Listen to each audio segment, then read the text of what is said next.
Honourable Co-President and Speakers, distinguished members of Parliament. We have noted with a lot of concern the European Commission proposal to amend the Market Access Regulation 1528, which is intended to withdraw from the list of beneficiaries to the quota-free, duty-free market access to the European Union for 18 ACP countries that should not have ratified their EPAs come 31 December 2013. Les conséquences de la chute du tyran libyen ont été autrement plus dramatiques dans la région sahélo-saharienne, qui se trouvait pourtant déjà dans une situation de grande précarité. Chers amis, les développements récents au Mali et l'ensemble des défis dans les domaines de la sécurité, du développement et de l'humanitaire dans la région confirment l'importance de la réforme du secteur de la sécurité et de la mise en œuvre rapide de la stratégie de l'Union européenne pour la sécurité et le développement dans le Sahel, y compris le déploiement en juillet 2012 de la mission civilo-militaire proposée au Niger au titre de la politique de sécurité et de défense commune, voire, je sais bien que ça aussi, parfois, ça fait peur, mais je crois qu'il faut avouer que c'est important, voire la nécessité d'un appui financier à la CEDEAO en cas d'opération avec troupes au Mali. With the climate changing, the natural resources of the world growing scarce, and the global population growing bigger, we are facing the challenge of our lifetime. Some islands in the Pacific are in danger of being submerged beneath rising ocean waters. And the High-Level Panel on Global Sustainability estimates that by 2030, which is not that far away, the world will need at least 50% more food, 45% more energy, and 30% more water.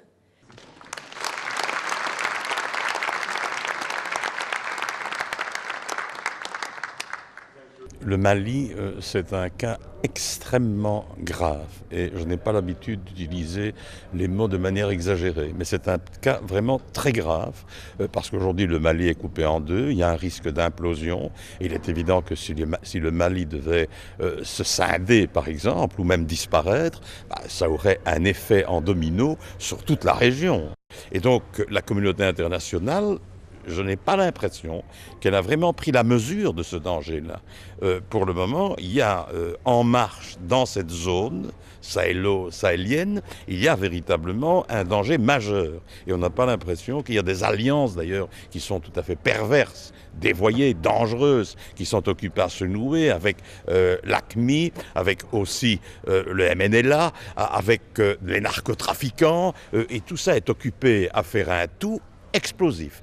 Il y aura un axe, il y a une réponse militaire qui doit être apportée, combinée avec évidemment un processus politique. Mais croire que l'on va simplement, par des incantations politiques ou des accords théoriques, régler la question, je pense que ça c'est une erreur.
Sustainability and sound resource management are at the center of our development considerations as never before.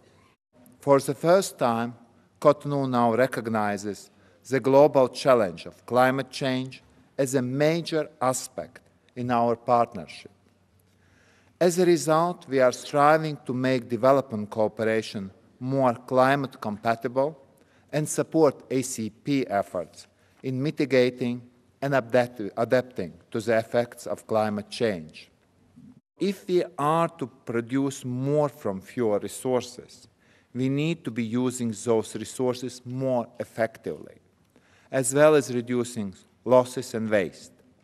We need to reorient our economic activities so that they respect our global constraints and boundaries.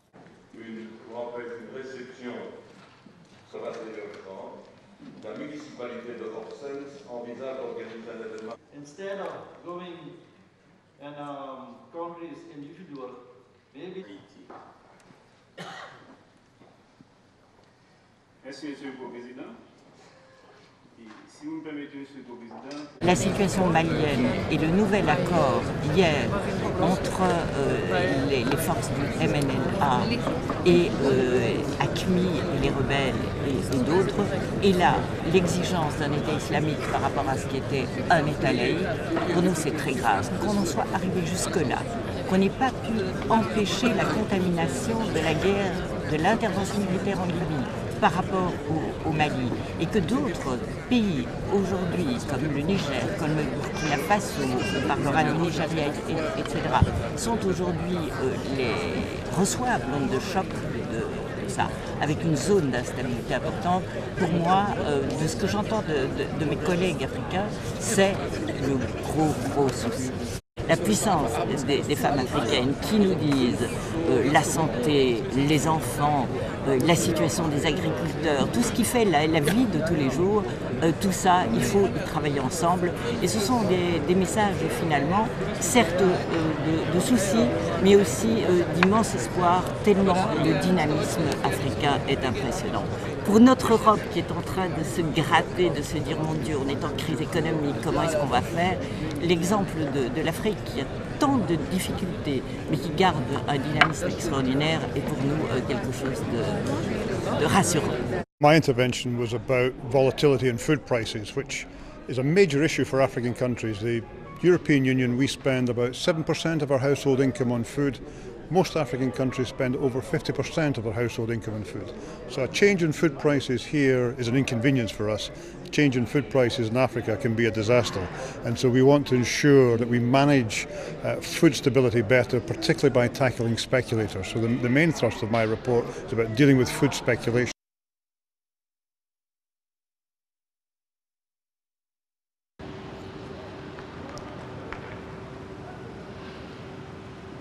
What I propose, for example, is to broaden the element of productive investments. The Commission proposes to have it just for the SMEs. I will propose to enlarge it and to say that in particular SMEs, but not to exclude the bigger enterprises. Why? Because my proposal is what we should concentrate is of these actors who can create the new jobs. So for me, it's much more important the new jobs than who can get it. Was Sie, Herr Olbrecht, auch angesprochen haben, worüber wir auch sehr froh sind, ist die Förderung von Großunternehmen. Denn in der Tat, dort liegen im Augenblick die Vorgaben viel zu eng, die Bedingungen. Es sollte kein generelles Verbot geben, denn wir brauchen, egal wie groß die Unternehmen sind, die Förderung in den Bereichen, weil wir eben Wettbewerbsnachteile genau dort ausgrenzen wollen bzw. abschaffen wollen. Auch bei der thematischen Konzentration liegen wir doch in vielen Positionen sehr nah beieinander. Es ist richtig, dass aus unserer Sicht vor allem die reicheren Regionen die Festlegung auf 80% für thematische Ziele viel zu einseitig und viel zu unflexibel sind. The areas which do present problems in relation to the Commission proposal are firstly on the enlargement of the scope. Here, the opening up to large enterprises without any limits is not in line with the evidence which the Commission believes shows clearly that EU funds are best used to support productive investment for SMEs. Already in the Commission proposal there is some opening for large enterprises for support for investments in R&D, for example, but the amendment proposed simply opens it up without any limits at all. This is not in line with the evidence. The Commission proposal does allow for small-scale infrastructure. We think this is the right balance and should be maintained. As regards tobacco, the reason for having this in as an express exclusion is that it is the way to ensure simply that there is no investment in the tobacco industry. And we think this is in line with a harmonized approach to EU policies. The specific reference to culture, tourism and sport in the Commission view is not necessary. These are investment elements that are covered by the notion of endogenous potential in Article 3.1d of the proposal. The Commission view is that this does not give the right message to highlight these elements in the proposal. The general attitude of my report is that we shouldn't decide about details in Brussels. We should create the goals to be achieved and next to demand from the member states and the final beneficiaries how they want to do it. They should define themselves how they want to achieve the goals we would like to achieve. I think it's important, so we will find agreement, I think, with the Greens, but I think that the problem of, we will discuss the problem of elements of the European policy. It's normal. I mean, this is... And then trying to get the vote in the beginning of July might be extremely important. Why? Because it's like Jan... Anyway, I think that we are in a good position in the beginning, just close at the beginning. So the general philosophy is make it more flexible.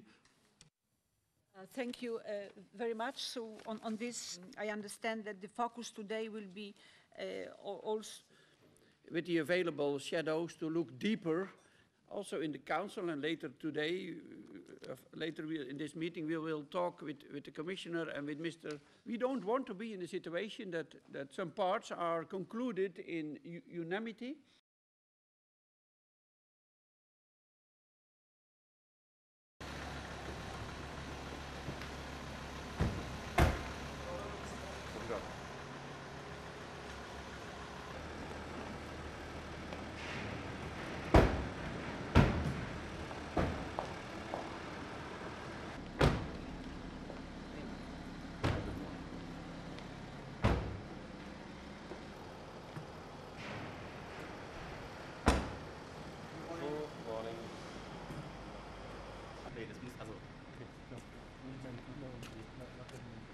Next time.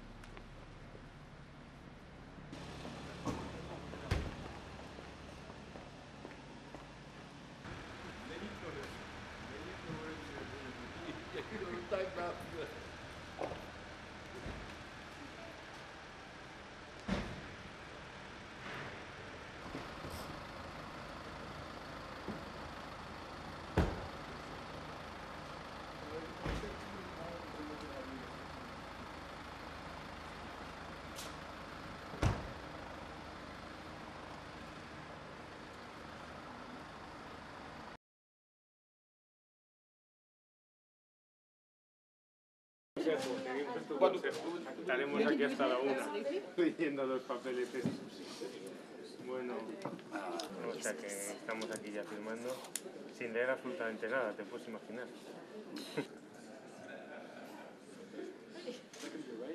I'm sure some others would welcome this.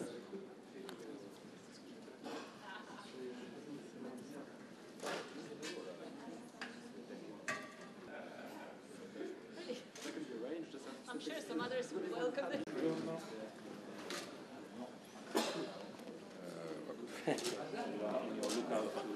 Il y en avait chez une demi-heure pour faire chez lui le conseil. Non, mais c'est encore une histoire de 10 jours.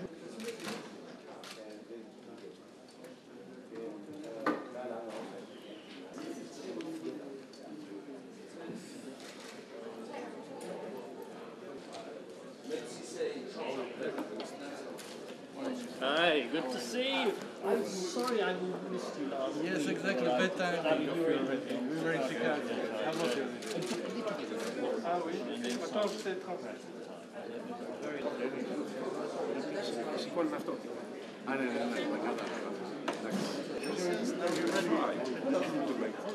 It's a good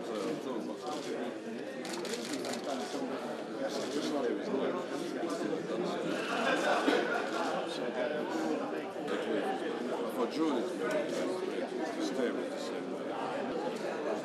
Yeah. It was because we have actually one of our former colleagues here in Brussels. He's teaching now at this.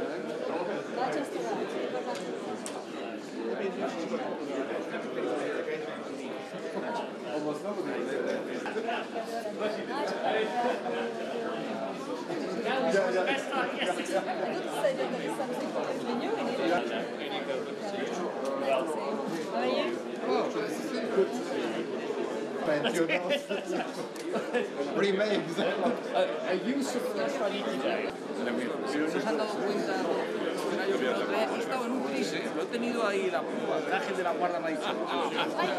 Hello, my friend, how are you? Good. A little bit disappointed.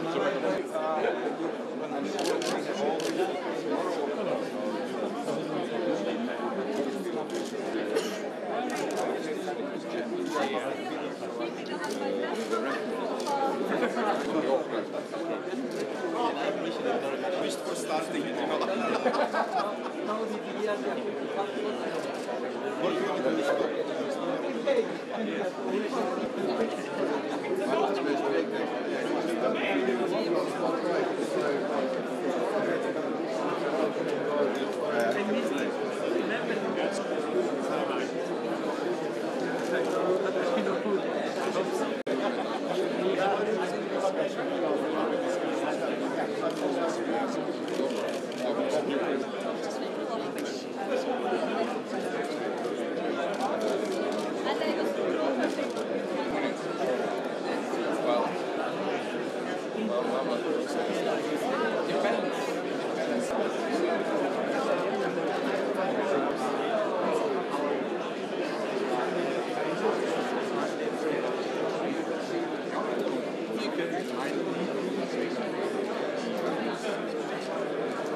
Thank you.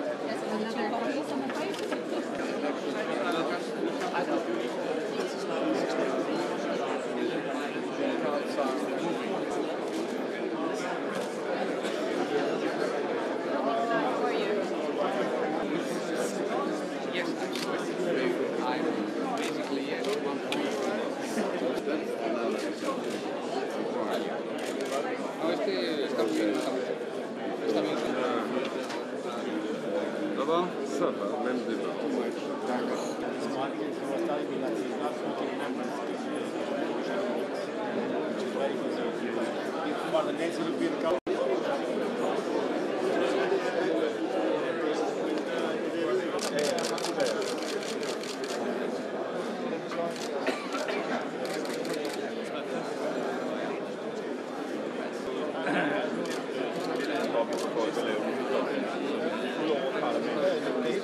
Le séminaire, c'est plus. Le futur président, Régulation,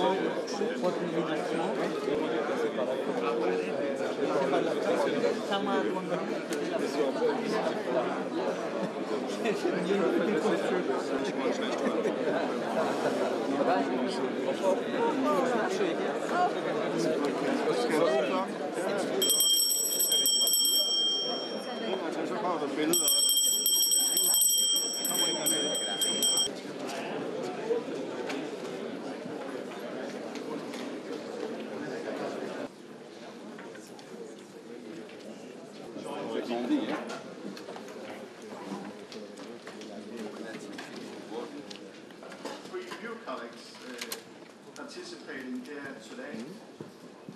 Bernard from France.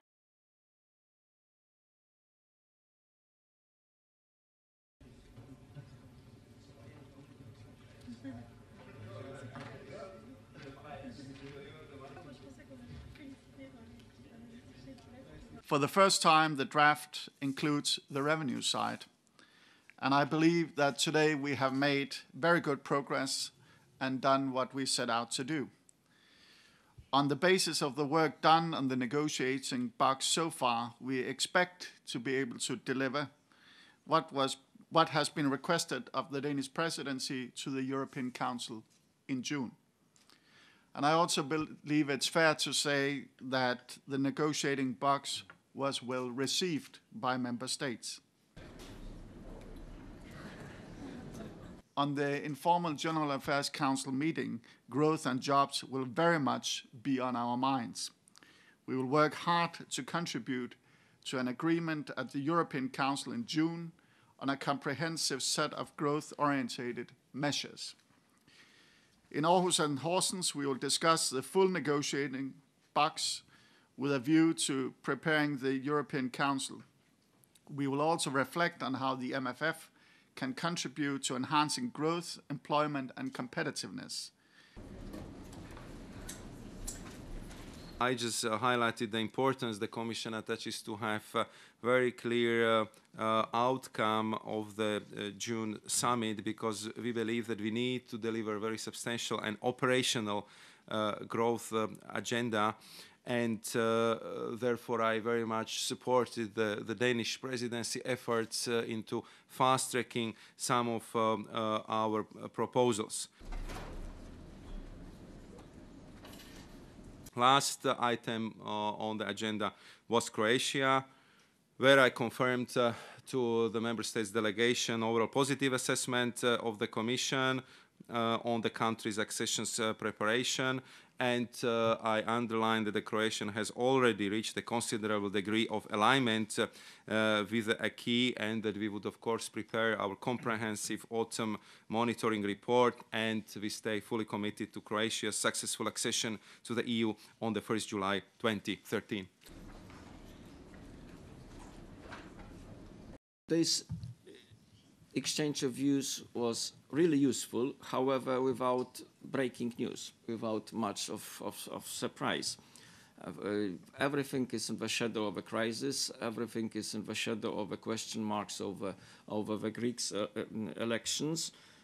But if the problems of today's Europe are partly produced by the countries that are going beyond their means, I have to underline that the European budget is always within the means available by nature. We cannot spend more than we receive from the member states.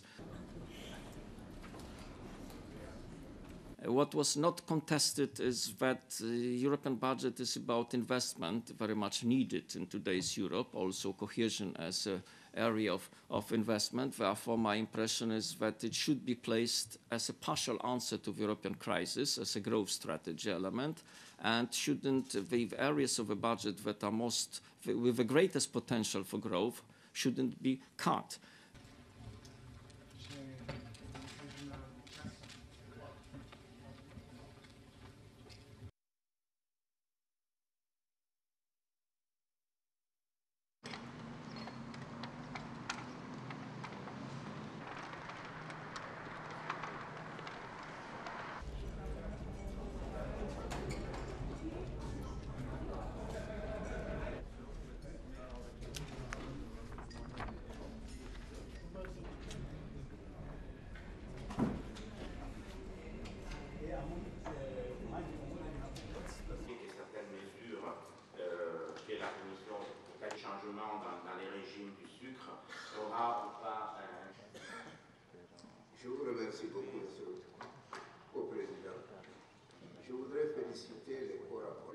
compréhensif possible. On a introduit dans la deuxième révision, si on veut, les concepts mis en place par l'OECD et qui a aussi... We are in dilemma whether we should say minerals are a blessing or not. Because in the first place, we get revenues from sale of these minerals, but on the other hand, minerals cause a lot of social and environmental problems.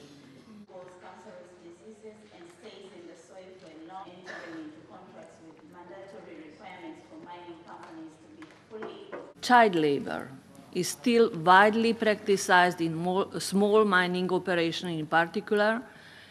These activities expose children to serious risk of injury, toxic chemicals, and even fatal dangers.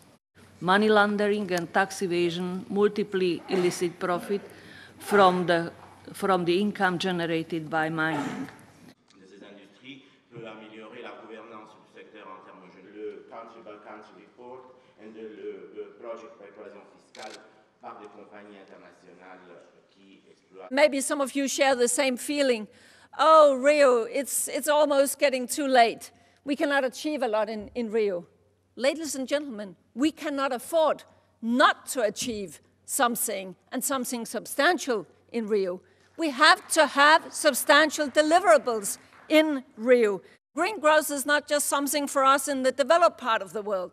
It's definitely something for all of us, because it simply means that you take into consideration that the growth we create can be done with the resources we have, can respect natural boundaries, that we sort of not only see growth as one pillar here, and then social development like one pillar here, and environment and climate as one pillar here.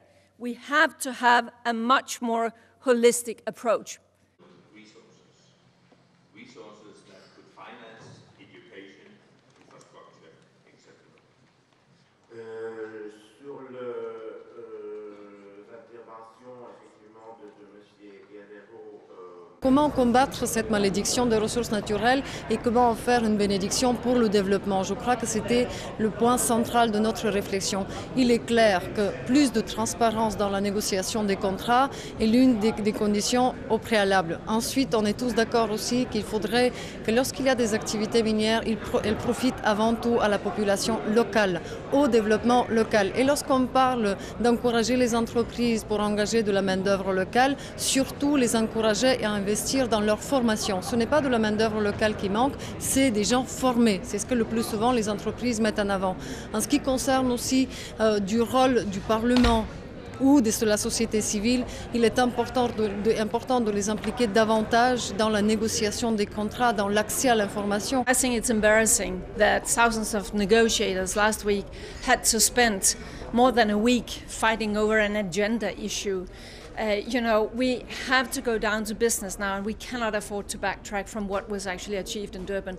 And I believe that the countries who are trying to backtrack, they should really realize the world cannot afford that. We have already wasted enough time. Now we are in Denmark. I can sort of have an insurance, and then I'll be home safe somehow. My whole existence will not be destroyed. It's not the same if you are a family father in a very poor region in a poor country. So that is why sustainable development, social development, social inclusion, poverty eradication, growth and climate change, all of that goes hand in hand. And I hope that Rio+20 could mark that very clearly.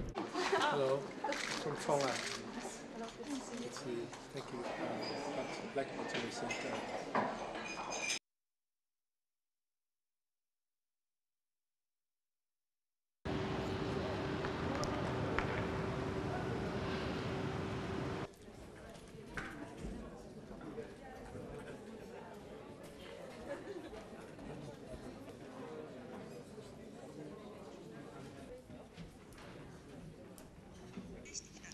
By kidnapping innocent civilians who are not involved in any political activities, North Korea has harmed not only the victims, but also their families and their countries.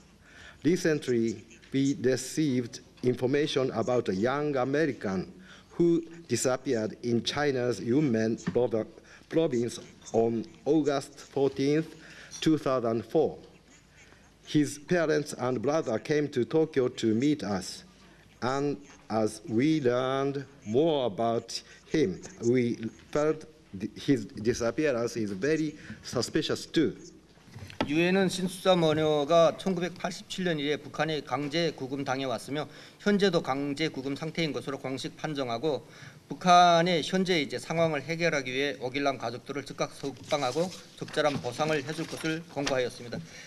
그 국제사회에서 영향력 있는 EU가 이 문제를 그 유엔과 함께 풀어나갔으면 하는 그럴 때 압박을 한다면 실질적인 성과가 클 것이라는 그런 생각을 해봅니다. 감사합니다.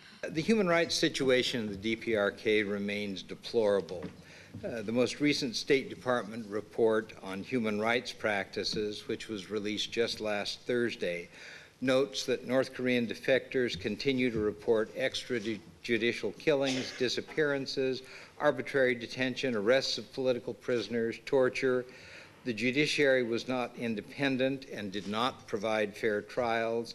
North Korean government continues to control almost all aspects of its citizens' lives, denying freedoms of speech, press, religion, assembly, and association. With regard to the NPT, North Korea's position under that treaty has become rather ambiguous ever since it declared its withdrawal from that treaty in 2003.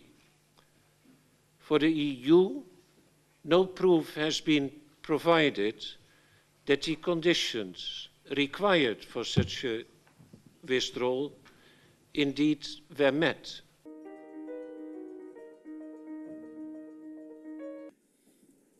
지쳐두고라도 사망했는지 그리고 의지에 안고 하지 않겠느냐고 거기에 내가 또 빠져들어갔어요. 그게 딱 민족 통일 운동에 규원이 회원이를 다시 독일에서 해우 교통사고로 나가지고 애들 독일어는 힐패고 그걸 보면 여기서 보면 이방인 같아 외국 사람 같아 딱 보면. 이제 지난 일이 있습니다. 경비병은 내가 인사를 안 했다는 이유로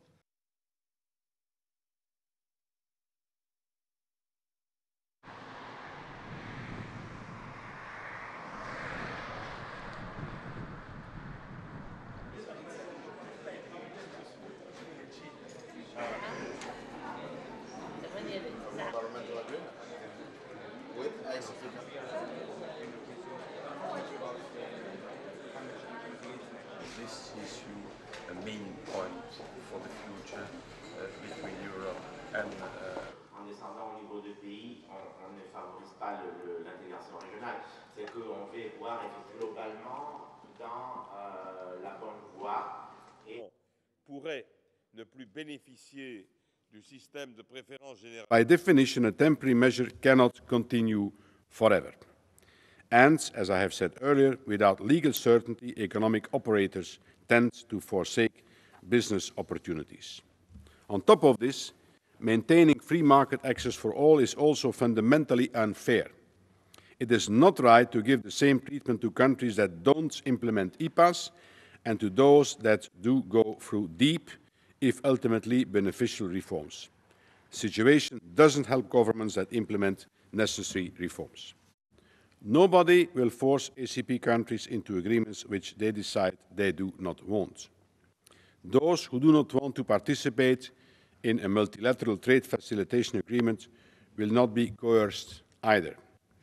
But they would be missing a major opportunity. The world economy is changing fast. Those who profit from it will be those who adapt. Trade is a fantastic tool to help that process. And we all have a date with history here. We should be sure not to miss it.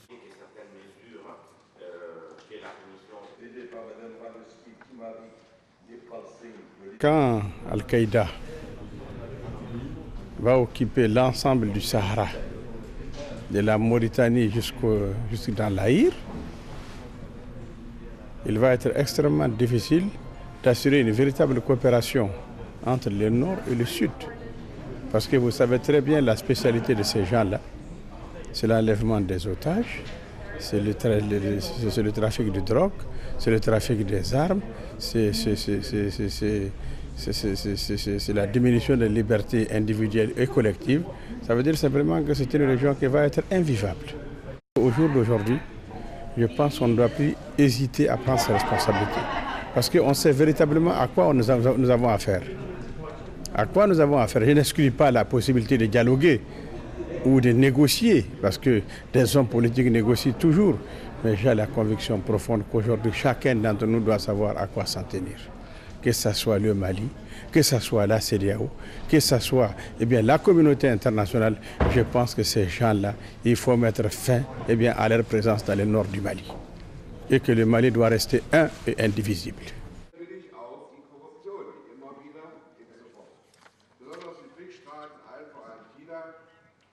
El Parlamento Europeo ha deplorado de forma muy rotunda que durante tanto tiempo la Unión Europea hubiese primado los intereses energéticos y de seguridad de manera muy cortoplacista, ninguna consideración humanitaria y con los derechos humanos. El Parlamento Europeo ha aprovechado la oportunidad para ordenarle a la comisaria responsable de la política exterior, Catherine Ashton, que ponga en marcha una estrategia mediterránea de nuevo cuño, de nuevo corte, en el que marque un antes y un después, en el que aporte cooperación, pero al mismo tiempo sea una referencia de compromiso con los derechos humanos y con el constitucionalismo y con la construcción de las libertades y la cooperación política. Perhaps one of the most important short-run political effects of the Libyan conflict on the EU is the wave of illegal immigration that followed the political vacuum in Libya. This issue may resolve itself once stability returns to the country, but the long-run issue of Libya as a major transit country for African immigrants to Europe will likely remain. Yeah, it's proposed to have more involvement from European institutions and international community. It's not the kind of problems which could be solved only locally or regionally in North Africa. We should have more influence in controlling, for example, arms and fighting against terrorism and terrorist organizations.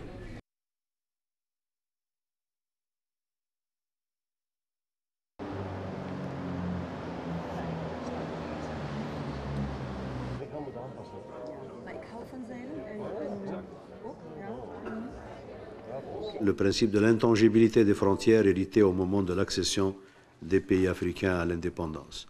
Ce principe s'est consolidé par sa consécration dans l'acte constitutif. Il ne s'agit plus d'une résolution, mais d'un principe essentiel, fondamental, consacré dans le traité constitutif de l'Union. Et ce principe se veut un vecteur porteur de tous les efforts tendant à l'intégration du continent et au rejet de la tendance contraire vers la fragmentation du continent et sans doute les développements de la chaude actualité du Nord Mali, le phénomène du terrorisme, de la piraterie maritime, de plus en plus des groupes sécessionnistes. Les acteurs non étatiques donc pèsent énormément sur la sécurité et la stabilité continentale, à tel point qu'il vous est loisible d'observer que du golfe d'Aden au large de la Somalie jusqu'au golfe de Guinée, sur la façade ouest du continent africain, vous avez un arc de crise qui peut en réalité être décrit comme une autoroute pour le crime transnational. La menace ultime, c'est qu'il puisse y avoir en Afrique, en particulier en Afrique de l'Ouest, des narco-États dont les ressources, l'influence, les moyens seraient tout à fait entre les mains de ces réseaux d'Amérique du Sud qui ont besoin de se consolider à mi-parcours avant d'atteindre les marchés européens qui sont leurs cibles. La République sahraouie est un membre à part entière de l'Union africaine et l'Union africaine continue de croire que la situation est anormale dans la mesure où une bonne partie du territoire de cet État membre échappe au contrôle de l'État en question et dans la mesure où le processus de paix conduit par les Nations Unies ne permet pas d'indiquer l'horizon d'une solution. La position de l'Union africaine est claire, les bombardements doivent cesser, les troupes doivent évacuer le territoire de l'autre partie et les négociations sont la seule voie possible pour régler les problèmes en suspens entre les deux pays. Et il est tout aussi impératif que les deux pays comprennent que l'esprit et la lettre de l'accord global de paix prévoient la création de deux États viables, vivant pacifiquement, côte à côte et développant leur complémentarité. Comme vous le dites, l'Union africaine est un partenaire important de l'Union. Le conflit entre le Soudan et le Sud-Soudan, il y a une semaine dans la plénière de Strasbourg, j'ai constaté que l'Union africaine n'a pas condamné ces bombardements. Tout simplement, vous considérez que dorénavant, on peut s'attendre à ce type de, j'allais dire, tout à fait remarquable pour ce qui est de la ville de Afgoye. Ambassador, for your very Commissioner, for your, I would also like, subscribe to the question. Déplacés et les commandants sur le terrain.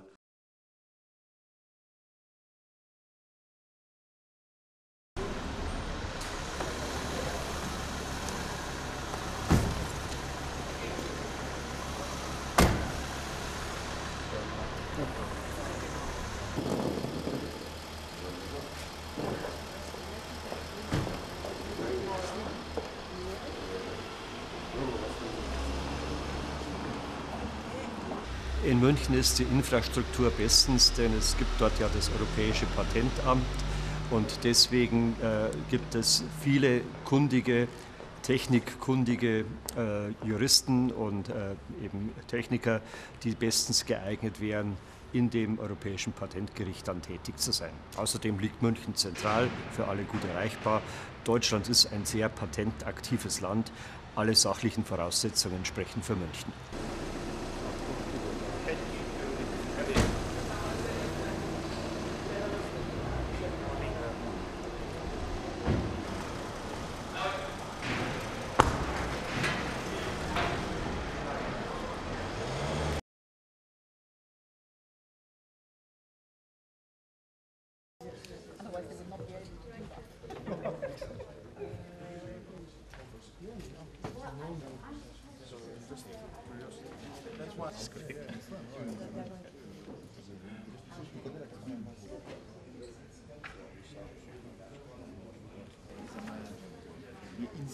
Ich habe jetzt insgesamt, am Ende so viele Kompromisse gemacht werden, damit man eine Mehrheit bekommt, dass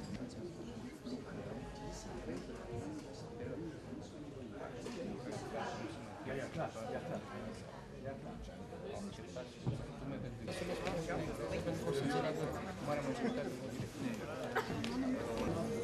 Oui, mais alors, the use of the financial envelope.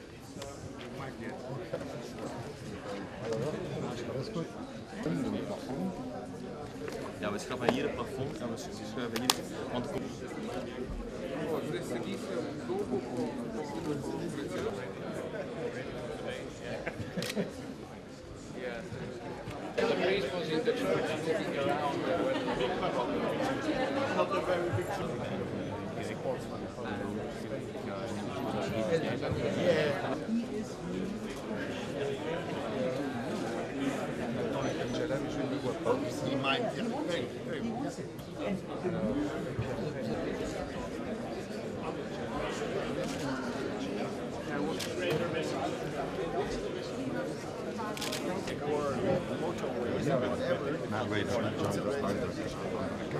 Risk kann man ja auch überlegen.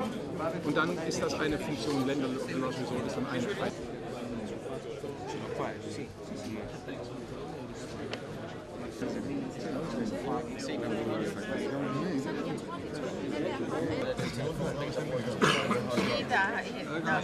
Jeg tror ikke,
Rådsmøde, som er nummer 3159 i rækken, og det foreløbig sidste under det danske.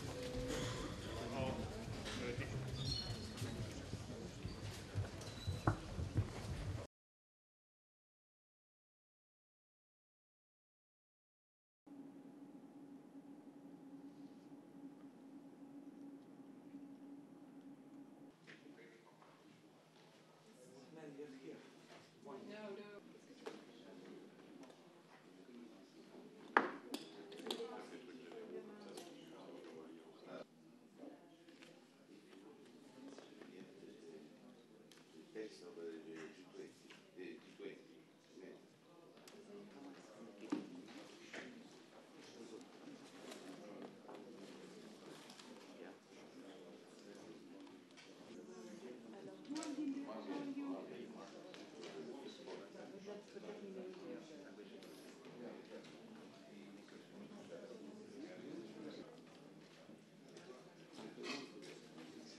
Okay, let's see. Let's go. Let's go.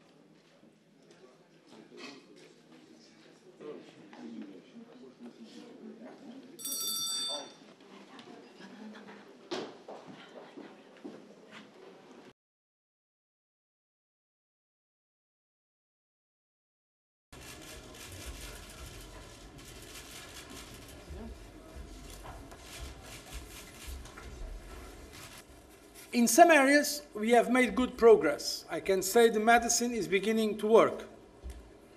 Public finances are starting to improve. Imbalances are beginning to be addressed. Indeed, rebalancing is underway, particularly by adjusting cost to productivity levels. But we are not there yet in terms of our goals, so we now need to redouble our efforts at both national and European levels.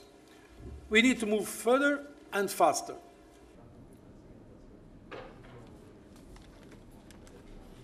Particularly attention should be paid to unemployment, especially youth unemployment. Current levels are dramatic and indeed unacceptable.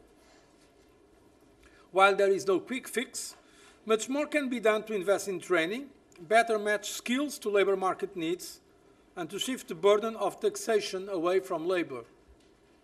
These measures may not bring immediate results, but they will ensure that when growth returns, it is a job-rich growth that will reduce unemployment.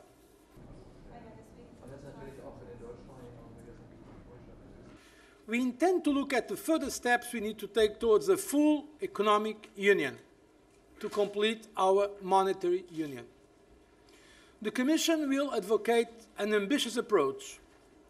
The building blocks could include, among others, a banking union with integrated financial supervision and single deposit guarantee scheme.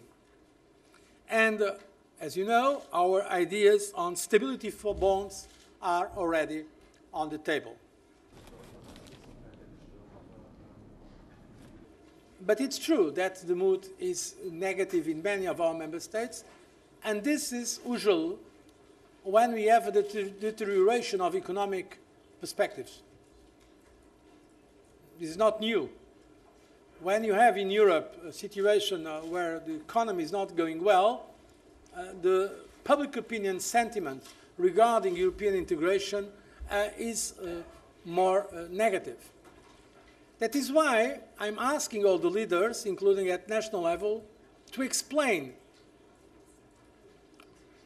the reason of the difficulties and the best way to address them. And I believe the difficulties we have today are not the result of the euro. That's quite clear. We have countries outside the euro that are experiencing the same kind of problems. Iceland is not a member of the euro, and they had a huge financial budgetary crisis. Other countries of the European Union that are not part of the euro, they are experiencing these difficulties. So it's completely not true that the crisis is a result of the euro.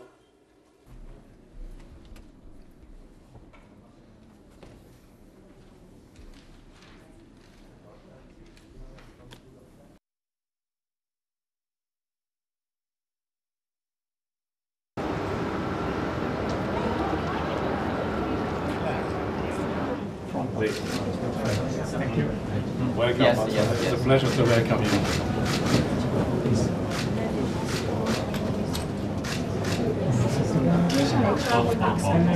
Habt ihr alles? Okay. Thank you very much.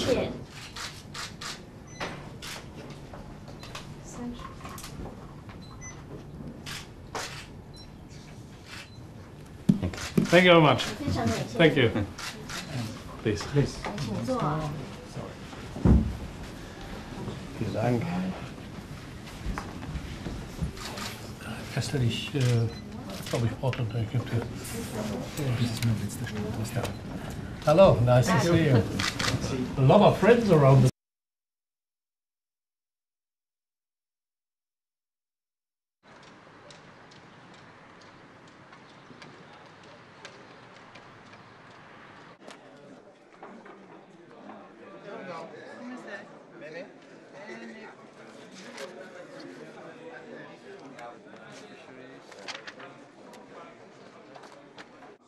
without acknowledging the unique honor bestowed upon my country. With time, the violence escalated to other government buildings, churches. European diplomacy could offer its services and serve as mediator between Christians and Muslims, between government and citizens. Merci, Monsieur le Président. Si vous me permettez, Monsieur le Président, permettez-moi de... Boko Haram wants Sharia law more widely applied across Nigeria. Since 2009, the organization is blamed for death of more than 1,000 people. SEC is also considered as one of the biggest threats to Nigeria government. That's why I was glad to hear a couple of weeks ago that the prominent leader, one of the prominent leaders of Boko Haram was arrested by Nigerian police. This arrest could indicate a turning point. It also shows that the government is making progress in developing and implementing a comprehensive counter-terrorism strategy. Poverty and powerlessness are one root cause, but does not alone explain all or excuse anything. Hate propaganda, hate rhetorics, and irresponsible people fueling them is another cause. It is not desirable that a resolution will be passed that will merely serve to inflame passion or fan the embers of disunity in the country. It is not helpful to introduce extraneous issues into the resolution. We must urge the government of Nigeria to fight against corruption and the exploitation of its natural resources that do not benefit the Nigerian population. President Goodluck Jonathan and the governing party should deploy all the necessary effort in order to speed up the pace of reform, which should involve changes to how oil revenue is distributed and saved. Les États-Unis voulaient mettre Boko Haram sur la liste des groupes terroristes, mais il semble que le gouvernement du Nigeria n'est pas d'accord, a souhaité ne pas vraiment mettre Boko Haram sur la liste des groupes terroristes dans le monde, simplement pour lui permettre de négocier avec Boko Haram. Alors je voudrais lui demander vraiment si cela est vrai. Et je me pose la question de savoir comment on peut négocier vraiment avec des terroristes qui sont capables de tuer 400 personnes d'un coup. To study possible areas of cooperation with the UN on this initiative. The ACP requested the Commission to kindly withdraw the proposed amendment to Market Access Regulation 1528 of 2007. That position has not changed. The ACP group will continue to pursue this matter with various EU institutions and member states. We shall continue to negotiate with patience and persistence until agreement is reached. We move on to item number 20, statement by Alda Baptiste, Minister of the Affairs. Minister. Agenda for Change stressed the importance of policy coherence for development. The Council underlines the importance of a more ambitious approach here to policy coherence for development and to strengthen our dialogue on PCD with the European Parliament and with Member States' parliaments. European and partner country civil society organizations should be engaged and we should discuss this and increase our attention to the policy coherence in international fora.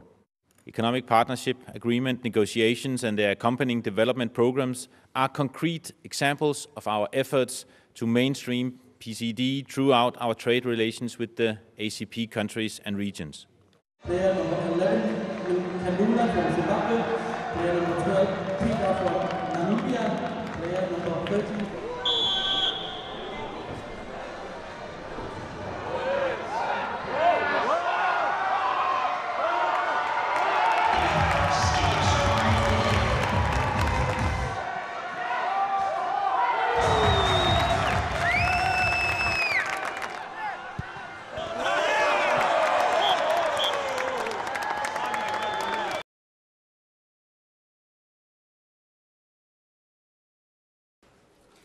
Lasciatemi esprimere, a nome dell'intero Collegio ed a nome mio, le nostre condoglianze alle vittime del terremoto più recente che ha avuto luogo in Italia il 29 maggio.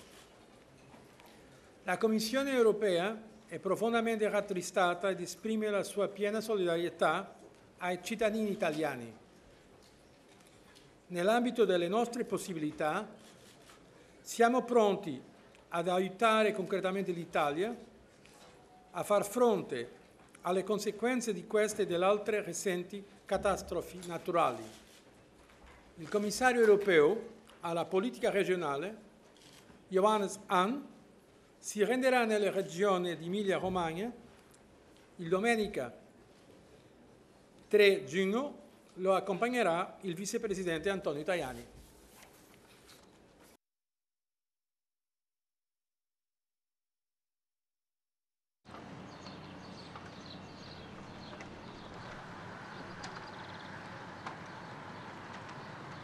To study possible areas of cooperation with the UN.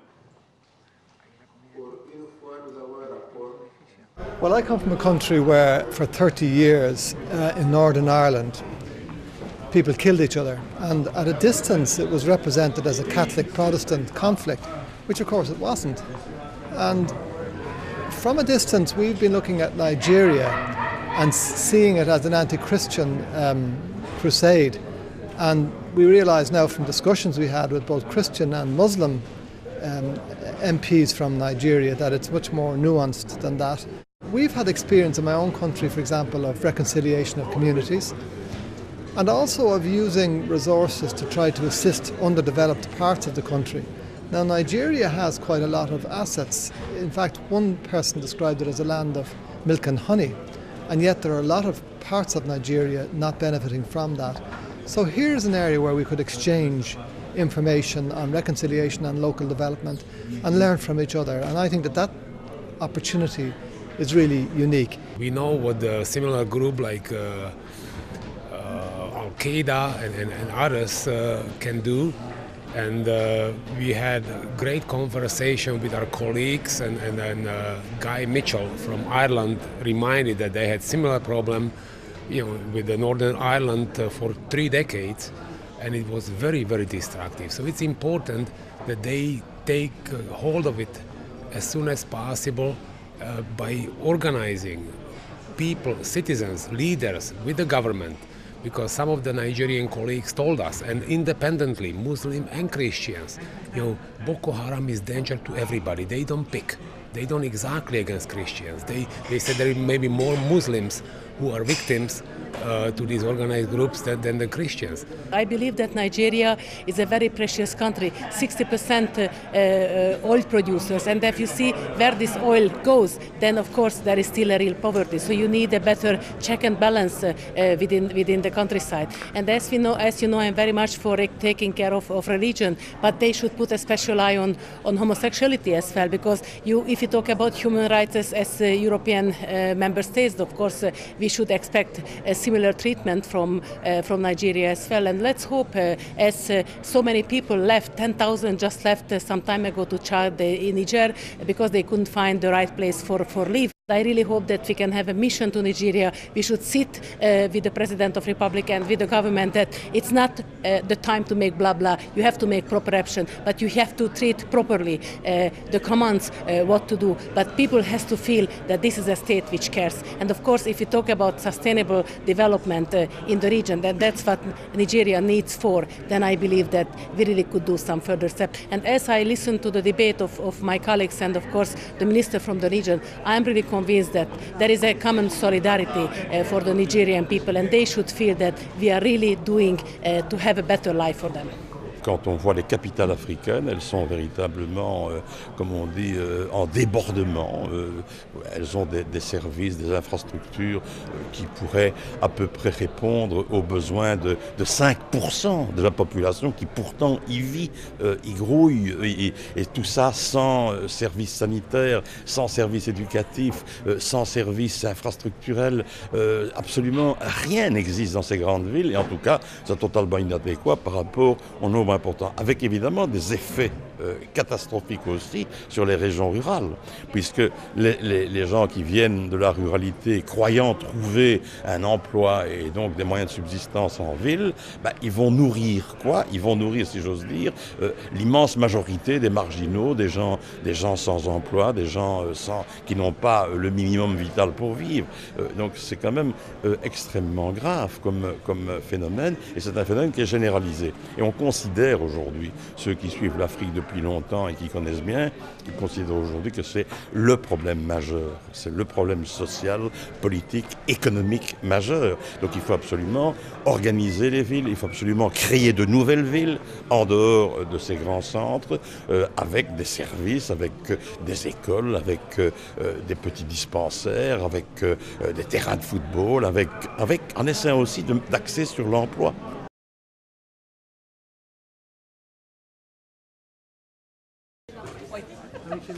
Next weekend, the Monday 15.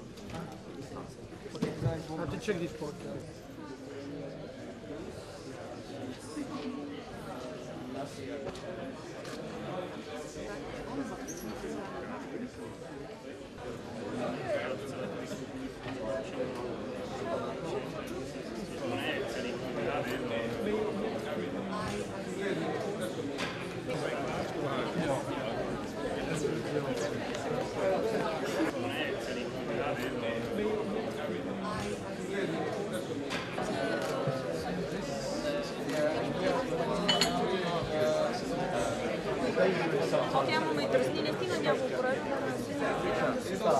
I would like to change this habit in the future. They had to be in the room and then raise their flags and not.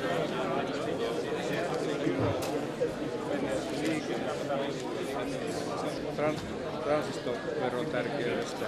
Eikö ne ei ne tähän.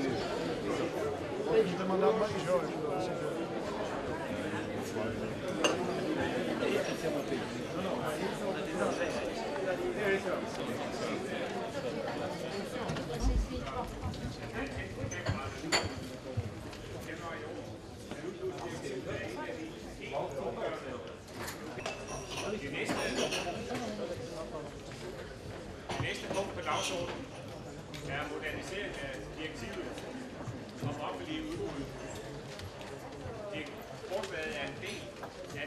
offentlige udbudspakke, det også indeholder.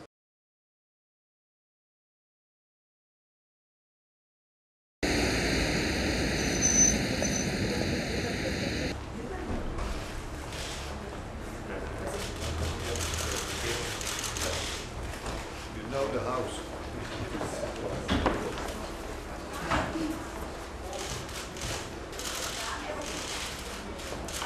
Can we have another shake hand, please? Yep. Okay. Yeah. How are you?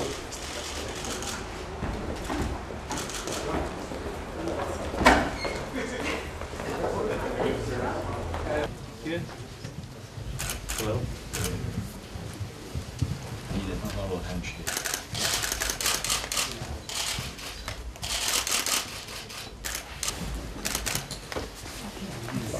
My team is on this side.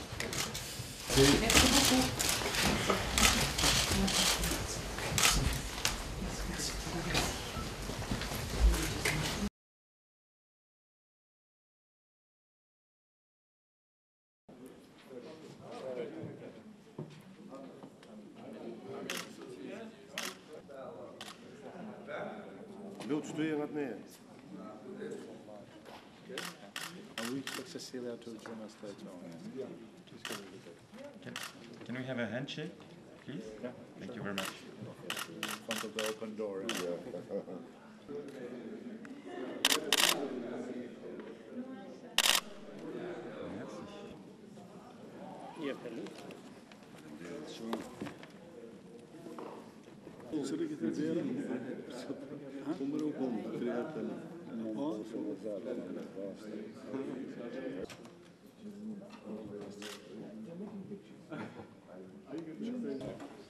It's a pleasure. Welcome. Process. President. Pleasure. We just Hi met again. each other again. Yeah. We have met down in my deputy.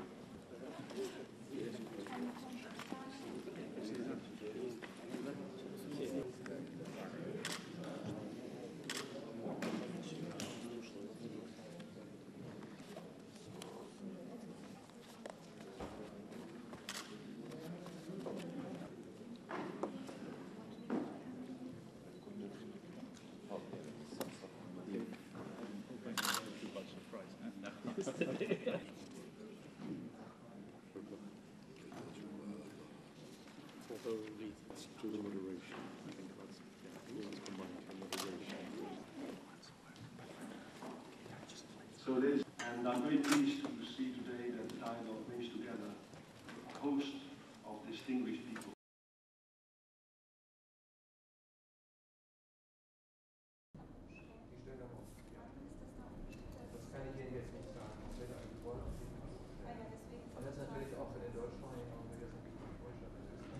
We suggest to the Council that Bulgaria and Germany, having corrected their excessive deficits in a durable manner, will be abrogated from their excessive deficit procedures. For Hungary, we consider that effective action has been taken in response to the Council recommendation to correct the excessive deficit by this year, 2012. And therefore, the EDP for Hungary moves, as it is called, into abeyance, and we can propose the lifting of the suspension of the cohesion funds for Hungary. On the condition that Spain can effectively control the excessive spending at the subnational level, especially by the autonomous regions, and assuming that Spain will present a solid two-year budget plan for 2013-14 to further substantiate the medium-term path of fiscal consolidation, then we are ready to consider proposing an extension of the deadline to correct the excessive deficit by 1 year to 2014. For you earlier today. I start now with Vice President Reding. Member States must pursue efforts to improve the functioning of their labour markets. In particular, some Member States, mainly in the South, must make it easier to recruit young people by adjusting the legislation on employment protection. Member States must do more to foster women's participation in the labour market. The Vice President has already referred to this. This is crucial for boosting growth as well as to meet the challenges of an ageing population.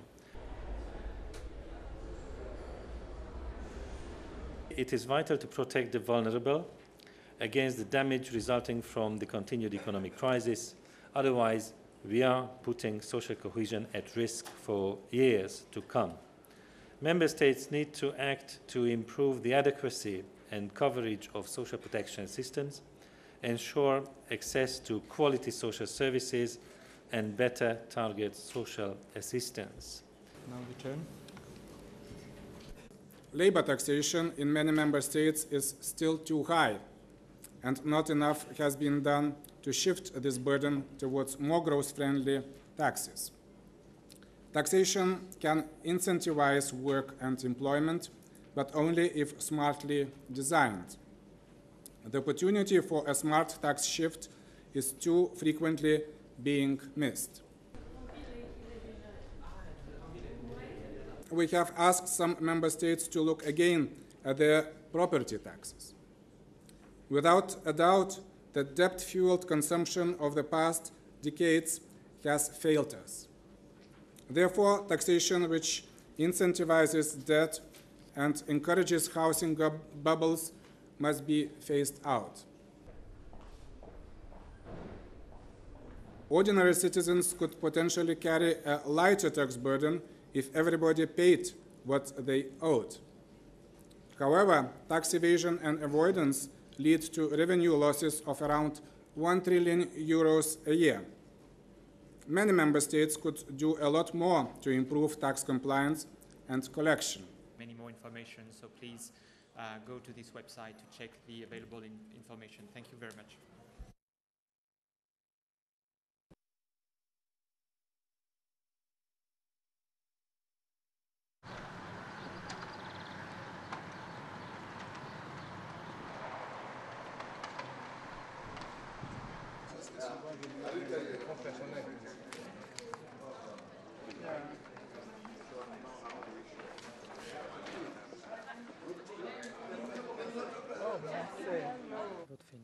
Bon, vote final. Qui est en faveur? Qui est pour? Attends, on va compter. 42. Bon, 42. 42 pour. Qui est contre? Personne. Qui s'abstient? Unanimité, 42. Voilà. Proposition de résolution sur la volatilité des prix, le fonctionnement des marchés mondiaux des produits agricoles et leur impact sur la sécurité alimentaire dans les pays ACP. Il n'y a pas d'amendement. C'est facile, ça. Qui est pour la résolution? Qui est contre? Qui s'abstient? Unanimité. Alors, proposition de résolution sur l'impact social et environnemental de l'exploitation minière dans les pays ACP. Qui est pour? Qui est contre? Qui s'abstient? Adopté. Alors, nous votons sur la proposition de résolution de compromis sur la situation au Nigeria concernant la sécurité. Qui est pour?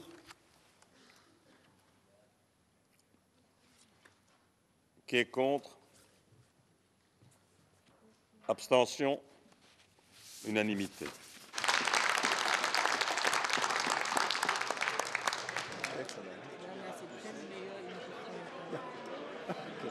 Lovely.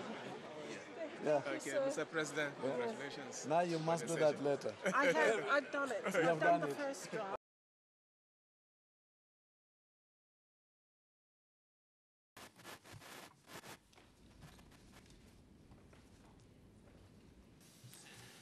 Der er ingen tvivl om, at vedtagelsen af den europæiske patentreform vil være et stort skridt fremad i forhold til at styrke de europæiske virksomheders konkurrenceevne og et stærkt signal om, at vi tager konkrete skridt til at øge væksten og beskæftigelsen i Europa.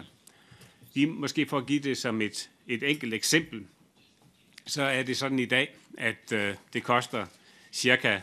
36.000 euro at etablere et patent i Europa, mens det tilsvarende koster 2.000 euro at placere det i USA, eller 600 euro i Kina. Og det viser jo, hvilken stor udfordring vi står overfor, og dermed også, hvilken stor opgave det er for os at få løst patentsagen, sådan at vi på den måde kan bidrage til at øge væksten i Europa. De foregående formandskaber har gjort et stort og godt stykke arbejde, og tilbage har vi nu et enkelt udstående spørgsmål. Det er placeringen af den første instansenhed af domstolen. Vi har fra det danske formandskabs side arbejdet intenst, siden vi overtog formandskabet, for at finde en løsning. Det har desværre ikke indtil i dag været muligt at finde en løsning, som alle har kunne støtte, og det er selvfølgelig dybt beklageligt over. Men omvendt så er jeg også født så optimistisk, at der er jo stadigvæk 31 dage tilbage af det danske formandskab, og regeringscheferne har givet tilsagn om, at der skal findes en løsning inden udgangen af juli måned, og det arbejder vi på, og vi har også stadigvæk den tro, at det lykkes. Vi nåede det ikke i dag, men det er ikke ensbetydende med, at vi ikke når det under det danske formandskab. Vi vil gøre vores til det. Planen til alternativ og online tvistløsning i forbrugersager, det er... Des centaines de milliers d'entreprises attendent depuis 30 ans un titre unique de protection de leurs inventions pour être enfin à armes égales avec les Américains ou les Chinois. J'ai rappelé qu'en Chine, actuellement, on enregistrait déjà 2 fois plus de brevets que l'Office des brevets européens et que le dépôt des brevets en Chine augmentait de 30% par an. Nous n'avons plus de temps à perdre. Et à la suite de d'autres présidences, la présidence danoise a fait progresser ce dossier. C'est un ongoing process. J'espère qu'il se terminera dans les semaines qui viennent, au moment du Conseil européen. En tout cas, la Commission qui a présenté ce projet, j'ai présenté ce projet il y a 1 an maintenant, plus d'1 an, attend avec confiance une décision conforme à l'intérêt général de l'économie européenne. Til at øge væksten og beskæftigelsen. Les infirmiers, les médecins, les notaires, nous allons discuter avec les États membres qui ont exprimé 30.000 euro at etablere et patent i Europa. As well, and see you all tomorrow.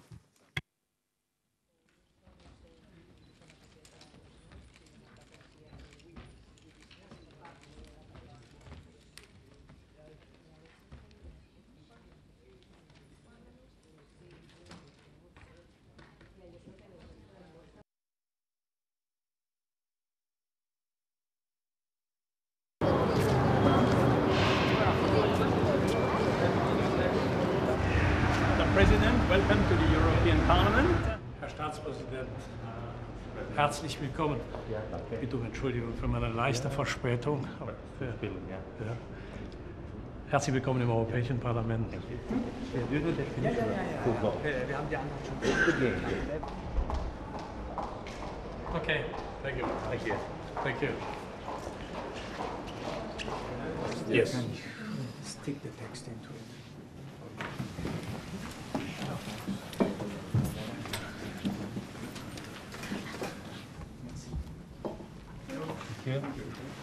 This is a good day for the European Parliament to welcome the President of a new member state of the European Union. The ratification process started already. 7 member states of the European Union ratified the Access Treaty, and I underlined in our exchange of views that we are looking with hope that the ratification process will go on with sufficiently speed, so that on the 1st of July next year, Croatia will join the European Union as a full member.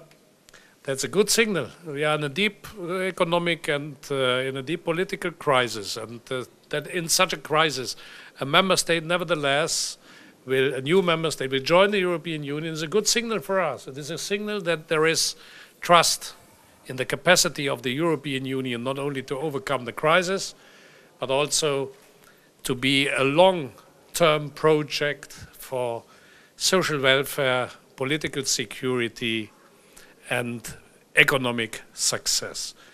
Croatia just won in our tournament of the young people here in front of the European Parliament. This is also because the President of the Republic is here, so it's mandatory to win then the football match. Germany lost, by the way, I must admit. Mr. President, we spent time in very pleasant discussion. I enjoyed it. And one important word was dominating, trust. In Croatia, we have trust in European project. Definitely, European Union has trust in Croatian approach to European values.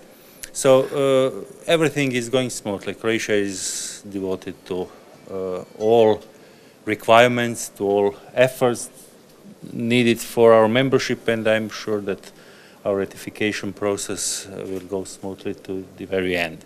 So Croatia will be the member of EU on 1st July 2013, and of course we are going to win in European Championship, and we are going to prove that football is not the game that everyone plays, but the Germans always win. Thank you. Thank you very much. Thank you.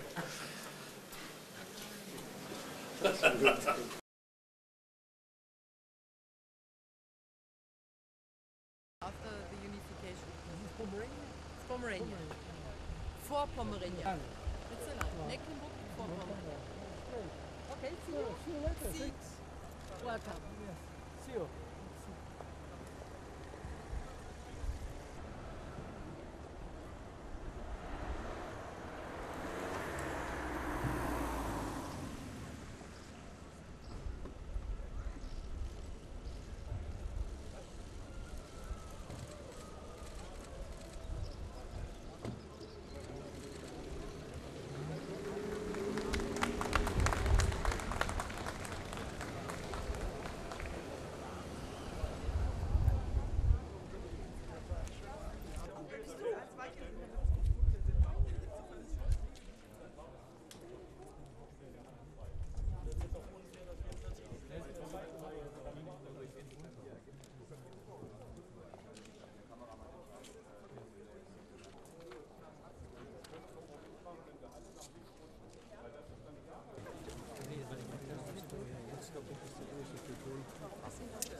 Klar, dass auf den besten Plätzen der Flipper schon wieder sitzt.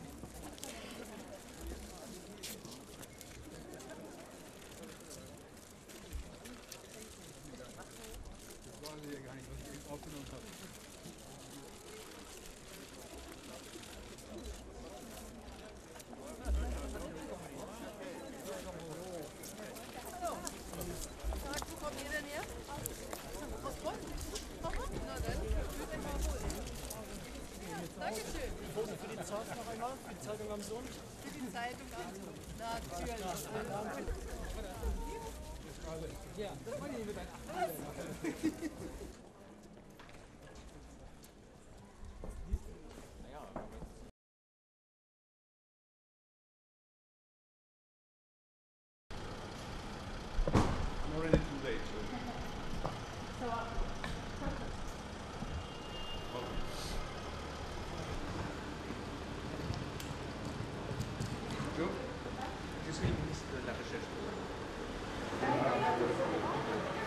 On a été acheté parce que bientôt c'est la présidence.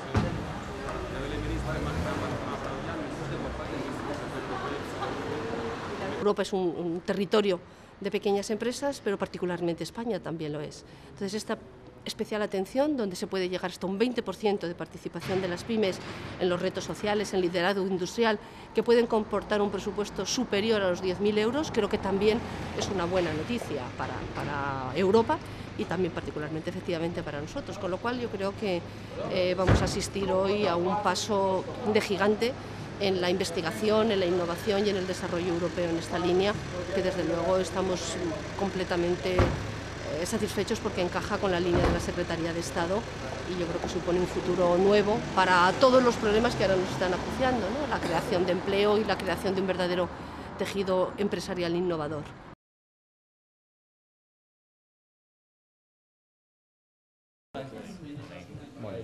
You're early. Thanks for your mail. I'll send it. I'll meet tomorrow.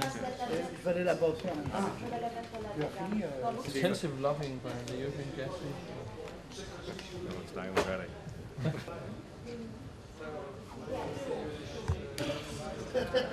It's not fantastic cooperation. I appreciate very much. Solution that Thank you very much. And it was up.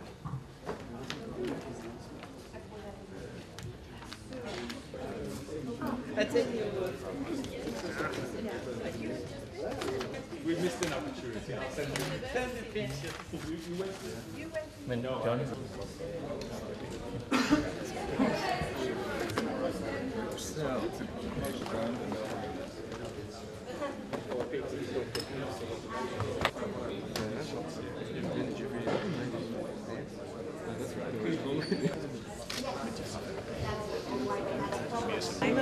weather and all of that, so you need to go and be there. And then I was saying,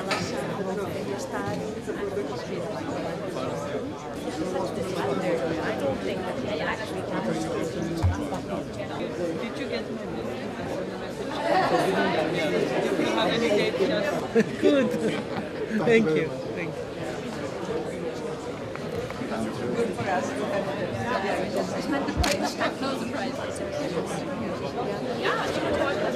Guten Morgen, freut mich sehr, wie immer. Hello, hi, very good to see you. Hello. Yeah.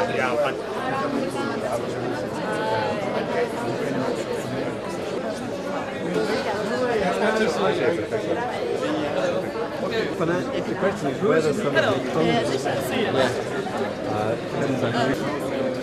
depends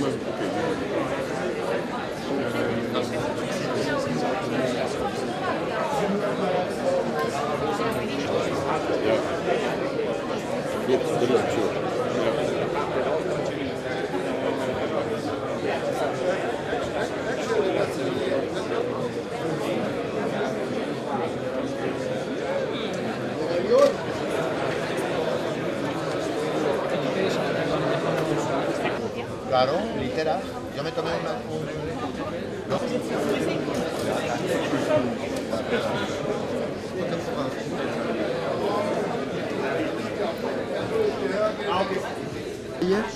Non, hier c'était Monsieur Clarence de Non, elle vient.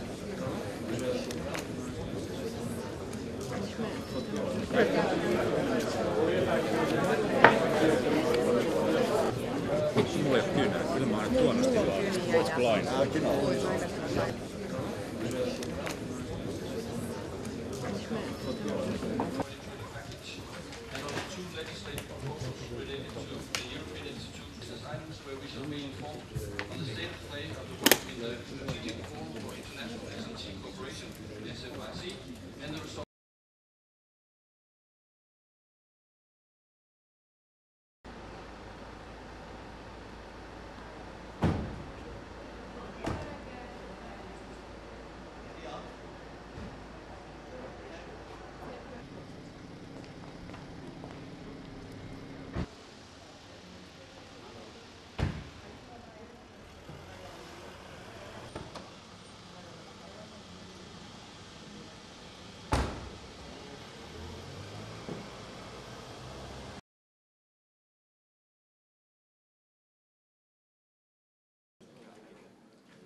Voilà.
Non, parce qu'il voyait bien.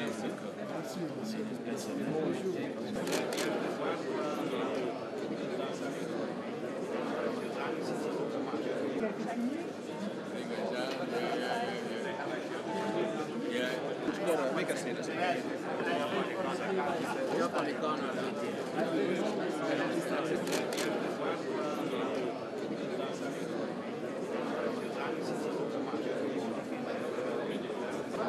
But on India. Per favore, ministro. Thank you. Grazie. Thank you.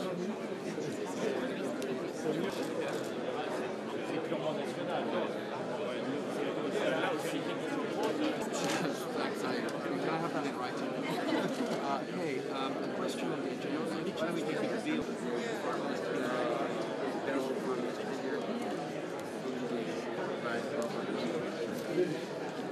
Vogliamo dare la parola a conclusione.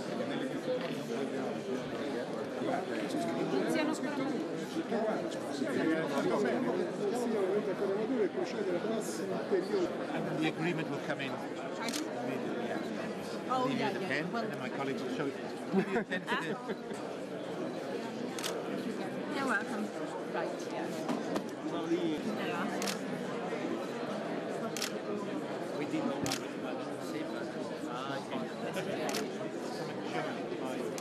My session.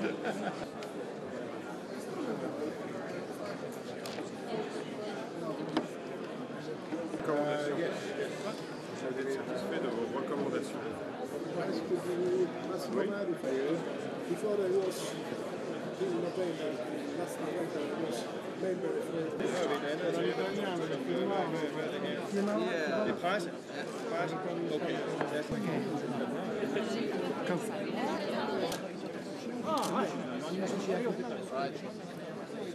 Ah, bonjour, bonjour. En pleine cérémonie, pour faire progresser l'Europe.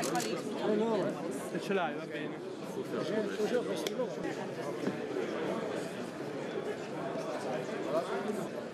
Si je suis venu, c'était partir 6 heures du matin à la maison, comme je fais aujourd'hui. Yeah. Philippe? Philippe? 12, as you know, we have addressed a number of zero relevant subjects, in particular our trade relations with key strategic partners that contribute.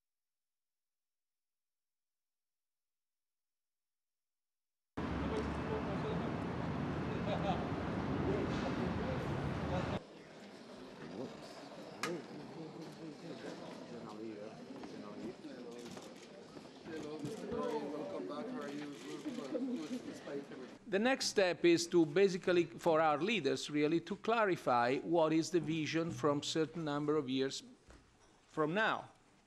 how is the euro going to be, to look like in a certain number of years from now? What is the union vision that you have a certain number of years from now? And I think the sooner this is being specified, the better it is. And the next question is, how do we substantiate this greater clarity?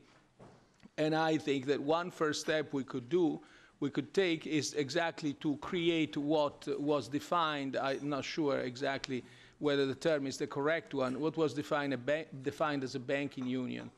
In fact, what's been proposed is to have a setup based on 3 pillars: a European deposit guarantee scheme, a European resolution fund, and greater centralization of banking supervision.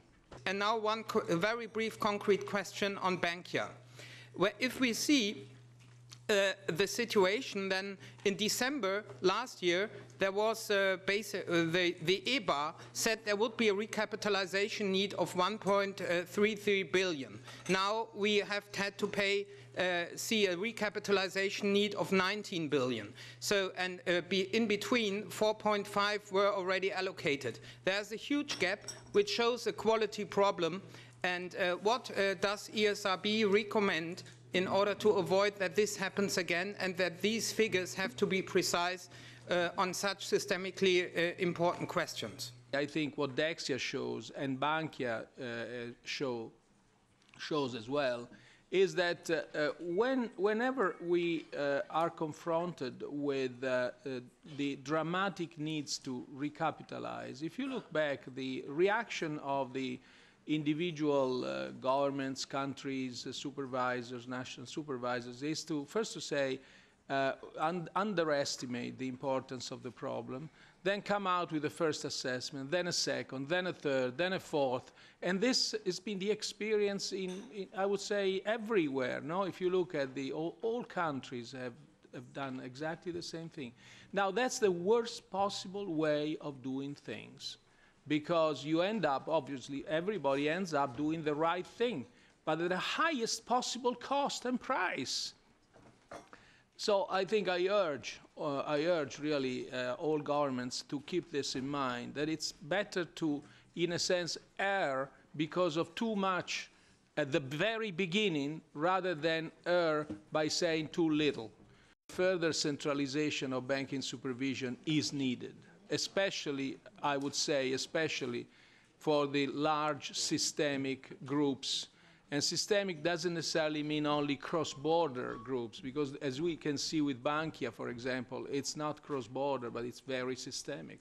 We are more ambitious, really. We want to have early, candid, complete, thorough exchange of information in the SRB. That's what we're really aiming at now. And I think, as I was saying before, certainly as far as the euro area is concerned, much more can be done to get that. Thank you very much, and thank you for saying that you should listen to the Parliament when we say things. Perhaps you could write to the Council and Commission and reiterate that during the numerous trilogue processes that are going on, but in particular, I would say on CRD and CRR. And restructuring of banks were needed, and to later. The ESRB is concerned with developing EU legislation for the financial sector, prudential mandates and tools.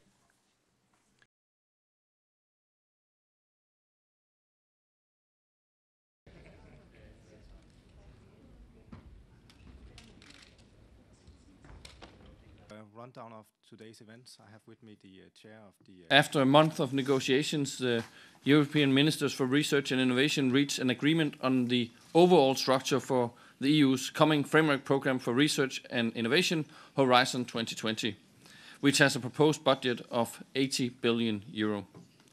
This is a very important and excellent result, and I want to thank the Commissioner for putting forward an ambitious proposal that was well prepared and made it possible for us to reach an agreement on the overall structure already at this early stage.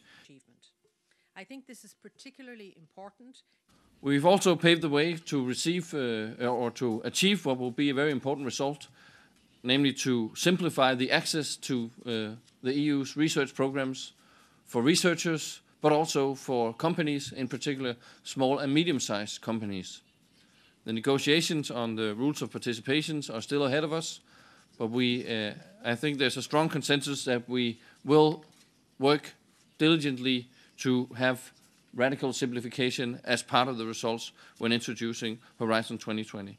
So must invest what we can wisely for the future. Growth-enhancing measures are identified and investment in research is a part of this. We need smart fiscal consolidation.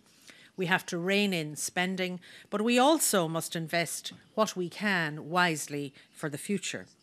Recommendations on research and innovation are found in many of the CSRs. However, I believe we now have a kind of standing CSR for the whole of Europe when it comes to research.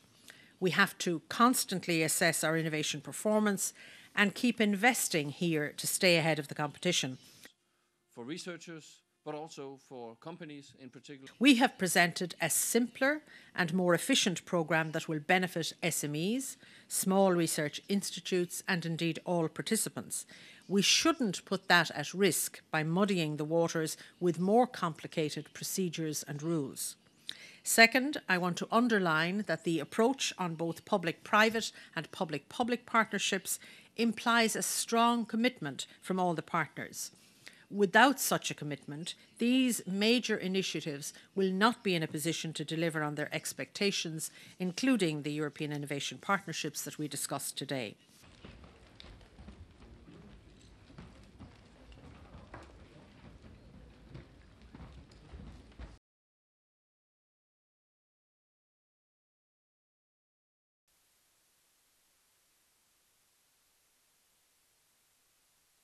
This exhibition was inaugurated in Pristina on the 2nd of May and was met with a lot of success and enthusiasm. Today, we are happy with the skills and abilities of these photographers from Kosovo can be seen by a wider audience outside of Kosovo in the very heart of Europe. This is excellent news. My congratulations goes to the photographer who took these wonderful pictures. The winner is actually with us today. Really well done. The competition was called Lens on the Law, the Right and the Wrong. The 30 winning photograph depicts positive and negative aspects relating to the rule of law. Each picture tells a story in itself. What is clear for everyone, and what should be clear, is that the rule of law is central to everyone's life, that without rule of law, there is no modern society in any country. Rule of law is still developing in Kosovo, but a lot of progress has been achieved since ULEX began operating more than 3 years ago, with police and customs officers in particular now increasingly professional.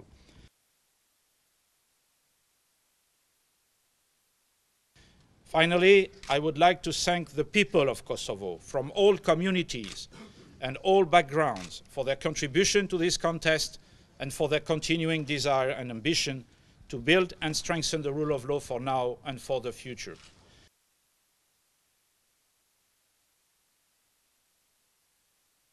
I think it was extremely important that EULEX, that has been in Kosovo now for more than 3 years, almost 4 years, opened up and asked people to show what impressions, what pictures, what images they have when they think of ULEX, but not just of ULEX, but what ULEX stands for the rule of law, for making people believe that the law is for them and not just for a few who might be corrupted, who might be in organized crime, etc., but that the law is for citizens. Thank you.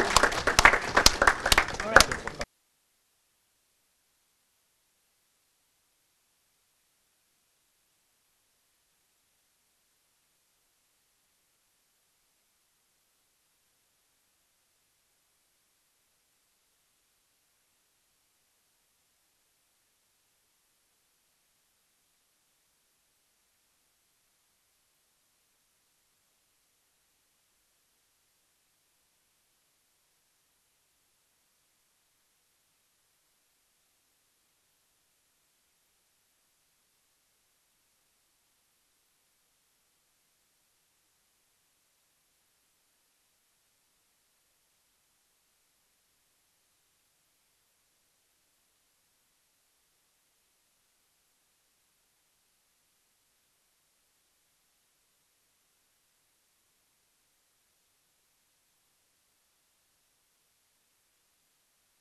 Helle ist ja so. Sie hatten vor 20 Jahren die Idee, diesen Ostseerat zu gründen. Denn wenn wir uns zurückerinnern, dann war der eiserne Vorhang 1992 gerade erst gefallen.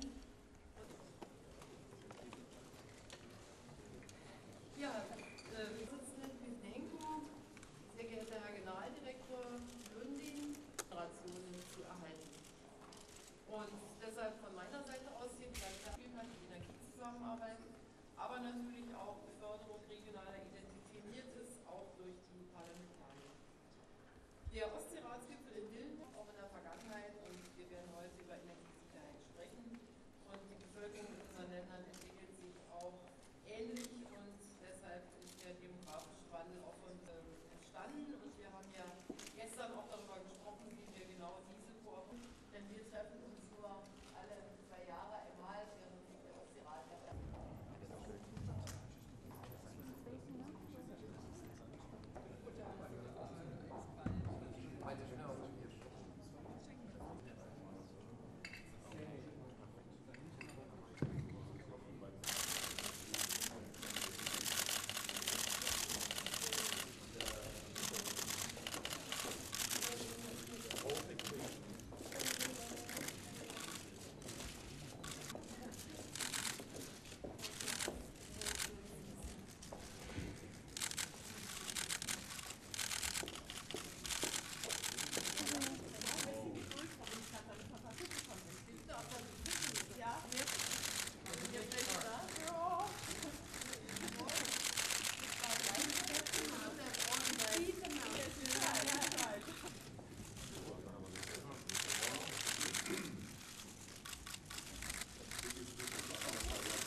Ladies and gentlemen, good afternoon and welcome to this.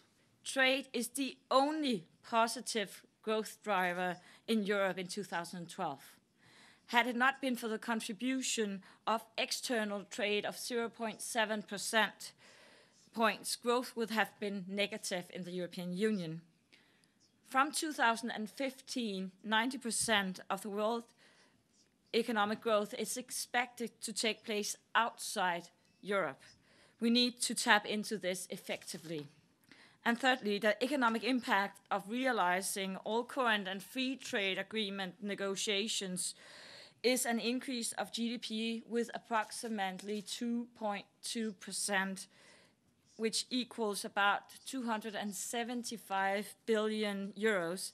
And it means, more importantly, seen with my perspective, 2.2 billion jobs in Europe. I'm pleased to announce important progress today with the end of the scoping exercise with Japan. On the Trade for Growth agenda, all the issues I've just mentioned, including green growth, will contribute towards improving growth in Europe. As it has already been said, 90% of future economic growth will soon be generated outside Europe, 1/3 of it in China alone. And our strategy of reciprocal market opening with large emerging countries will connect us to these new global sources of growth. Put simply, trade matters, and never more so than now. Been decided upon. First, trade and growth. The scoping exercise is finalized, and what we will do now is, in the coming weeks, present draft negotiating directives to the Council that will have to decide upon. So that's the logical next step in the procedure. After the internal procedure in the College, we will send it to the Council, and then it's up to the Council to decide.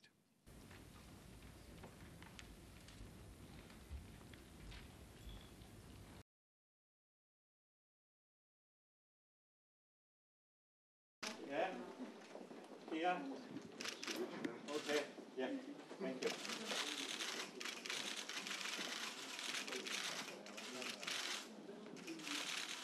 Okay, we just give them 30 seconds and then we'll come in and you can do a camera. Just give it, allow the delegation in, free to move. Delegation, please sit down.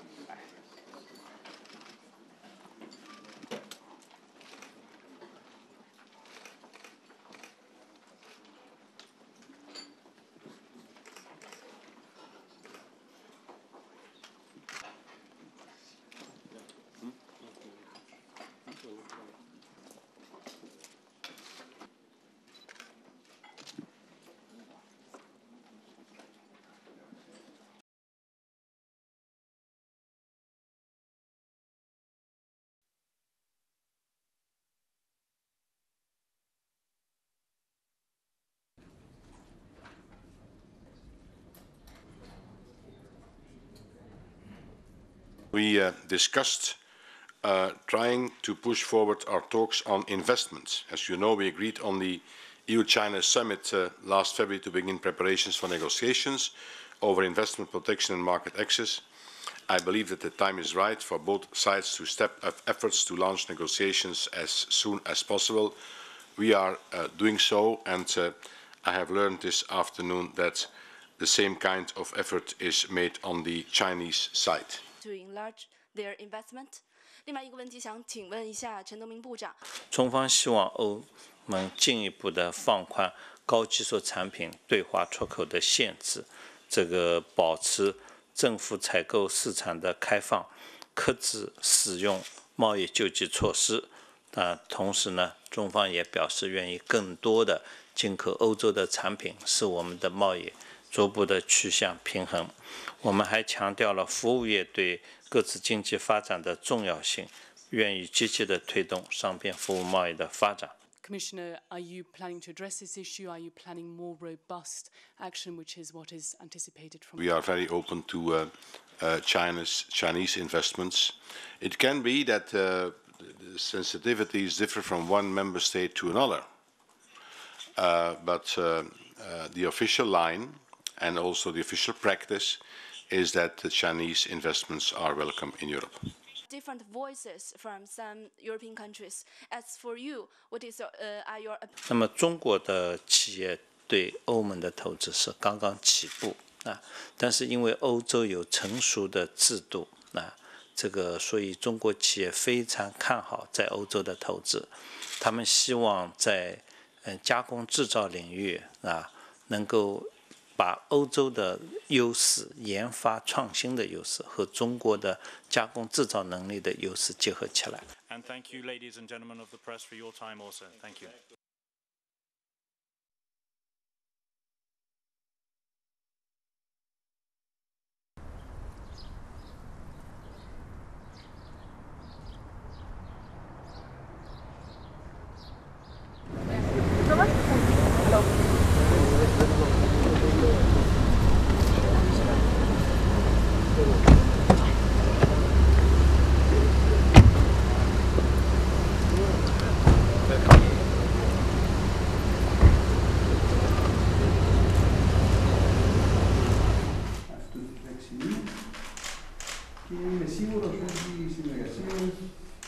Εξάμηνης Κυπριακής Προεδρίας. Beide oder alle drei darüber zu informieren, wie wir die rotierende sehr geehrte und liebe Herr Präsident, und das liebe sage ich also doch absichtlich, es kommt nicht von ungefähr, denn das meine ich auch, sehr geehrter und lieber Herr Präsident der Konferenz der Präsidenten. Und natürlich kommen Sie her angesichts der zyprionischen Διάσκεψη των Πρόεδρων σήμερα. Wenn beide Präsidenten die gleiche Meinung kriegen, ja, das wird dann natürlich herzlich willkommen hier auf dem Για να περάσει και το φλούτ. Θα είναι αγαστή και θα κατευθυνθεί στην επίλυση προβλημάτων ή στην δημιουργία των προϋποθέσεων. In den folgenden 6 Monaten, Herr Präsident, werden wir die Gelegenheit haben, mit Ihrer Hilfe. Ja. Das ist ein großes Vergnügen für mich.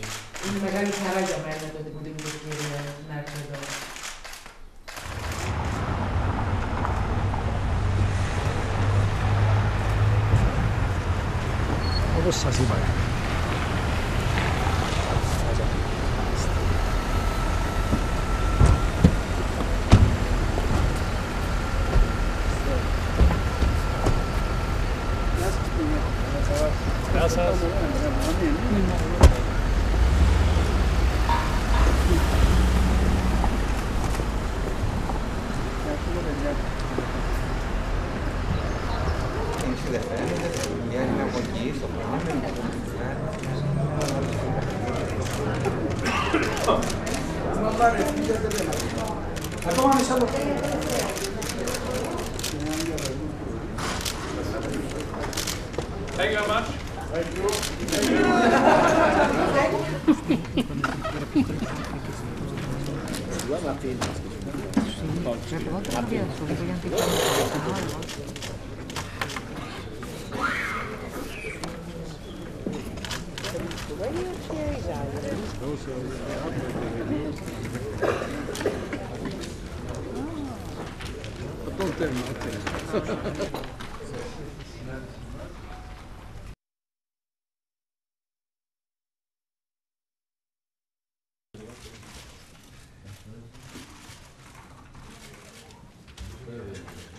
zypriotischen Präsidentschaft. Diese Initiative ist ja nicht von der EU.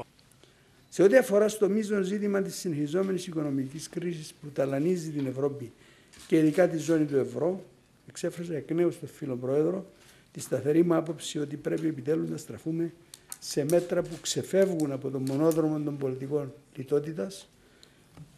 Το τόνισα και στη διάρκεια της συνάντησης της Ολομέλειας, που εφαρμόστηκαν κατά το πλήστο των προηγούμενα χρόνια. Οι πολιτικές λιτότητας μόνον αποδεδειγμένα, δηλαδή αποκλειστικά οι πολιτικές λιτότητας, αποδεδειγμένα οδηγούν σε βαθύτερη ύφεση των οικονομιών μας. Μπορούμε και πρέπει να δώσουμε ξανά ελπίδα στους Ευρωπαίους πολίτες. Πιστεύω ότι ακολουθώντας πιστά την κοινοτική μέθοδο θα μπορέσει η Ευρώπη για μια ακόμα φορά να αντιμετωπίσει μεθοδικά και αποτελεσματικά την κρίση και να εξέλθει ισχυρότερη από αυτή την δύσκολη δοκιμασία. Η Κυπριακή Προεδρία θα επικεντρώσει τις προσπάθειες της για μια καλύτερη Ευρώπη. Πιο αποτελεσματική και βιώσιμη. Με πιο αποδοτική οικονομία βασισμένη στην ανάπτυξη. Που να σημαίνει περισσότερα για τους πολίτες της, με αλληλεγγύη και κοινωνική συνοχή. Πιο ανοιχτή στον κόσμο και πιο κοντά στους γείτονες. Διαβέβαιωσα τη διάσκεψη των Προέδρων του Ευρωκοινοβουλίου για την πλήρη ετοιμότητά μας να συνεχίσουμε τον διάλογο για λύση του Κυπριακού και κατά τη διάρκεια της Κυπριακής Προεδρίας του Συμβουλίου της Ευρωπαϊκής Ένωσης. Φτάνει βέβαια να το θέλει και η άλλη πλευρά. Υπογράμμισα εμφαντικά ότι η Κυπριακή Προεδρία του Συμβουλίου της Ευρωπαϊκής Ένωσης είναι ανεξάρτητη από τις προσπάθειες επίλυσης του Κυπριακού που στοχεύουν στην επανένωση της χώρας και του λαού μας. Ξέφρασε με κατηγορηματικό τρόπο την αταλάντευτη βούληση μας για μη επηρεασμό της Κυπριακής Προεδρίας του Συμβουλίου από τα προβλήματα που δημιουργεί η κατοχική Τουρκία. Η Κύπρος θα ασχίσει μια καθόλου Ευρωπαϊκή Προεδρία του Συμβουλίου και τα όποια τυχόν προβλήματα δημιουργήσει η Τουρκία θα είναι προβλήματα που θα τύχουν συλλογικού ευρωπαϊκού χειρισμού. Τα συμπεράσματα του Ευρωπαϊκού Συμβουλίου του περασμένου Δεκεμβρίου δίνουν άλλωστε ξεκάθαρη απάντηση στις άνομες τουρκικές θέσεις. Gespräch mit dem Europaminister der Türkei, Herrn Egemen Bagic, schon vor etwa 3 Monaten. Ich glaube, vor 3 Monaten war das in Brüssel. Meine Auffassung als Präsident des Europäischen Parlaments vertreten. Wir haben gesagt, es kann nicht sein, dass ein Land, das Mitglied der EU werden will, sagt, aber ein anderes Land, das schon Mitglied ist, das erkennen wir nicht an. Und wenn dieses Land die Präsidentschaft hat, dann unterbrechen wir alle Aktivitäten. Zweitens, wenn die Türkei andere Aktivitäten entfalten würde oder welche Maßnahmen ergreift, die ich heute so nicht erkennen kann, dann wird sicher die Europäische Union Zypern beistehen. Aber ich kann nicht erkennen, welche Maßnahmen die Türkei da ergreifen würde oder ergreifen könnte. Also wir sollten auch nicht übertreiben. Wir wissen alle um die Haltung der Türkei. Wir haben alle ein großes Interesse daran, mit der Türkei zu vernünftigen Kooperationsformen zu kommen. Und ich selbst war immer und bin ein Befürworter eines Beitritts der Türkei zur Europäischen Union, weil ich glaube, dass die Türkei als Mitglied der EU es selbst auch leichter hat, die Probleme zu lösen, die wir haben, als wenn die Türkei außerhalb der EU ist. Ich weiß aber, wie schwer das für alle Beteiligten ist. Dennoch, ich glaube bis ans Ende meiner Tage daran, dass die Lösung von Problemen. Δηλώσεις που κάνατε. Θέλω να σας ρωτήσω, πριν από την συνάντησή σας με το Φανάρι. Τηλεβάνομαι ο Νικόλας ο Μαρκαντώνης. Αναφέρει και αυτά που έχει προαναφέρει ο συνάδελφος, ότι θα διακόψει οποιαδήποτε επαφή με την...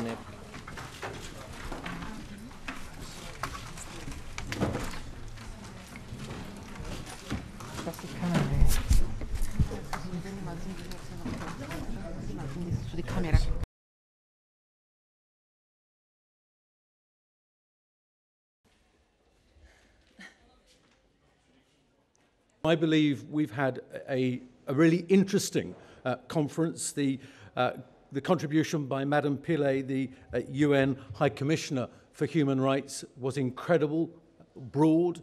Also look at what we need to do in the European Union in terms of achieving equality for minorities and equality for individuals. And equally, we had an excellent contribution from Louis Michel.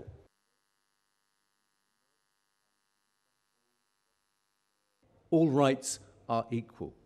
This does give me some pause for thought and some concern, but I just wish to welcome those members of the ACP who did, as individuals, engage in and participate with us in what I think has been a very frank, open exchange of views. One of the main issues is really focusing on human rights, democracy, and strengthening the work that we have done in this area. This is for two good reasons. The first, we clearly need to be strong, defending values we believe in. Believing in promoting human rights, speaking on this, improving situation of minority groups is very crucial, because otherwise our development policy loses credibility inside the European Union.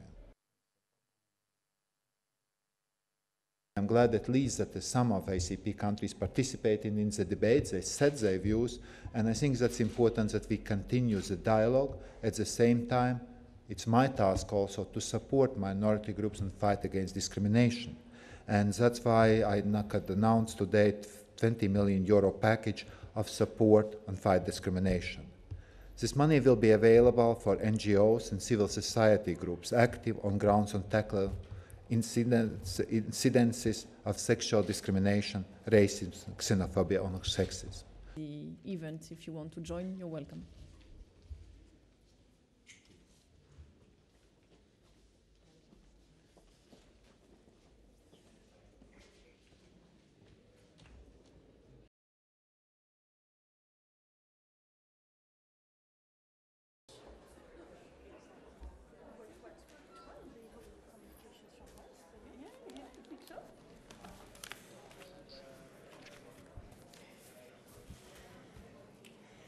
In 2011, the EU was hosting almost 10% of the world's migrant.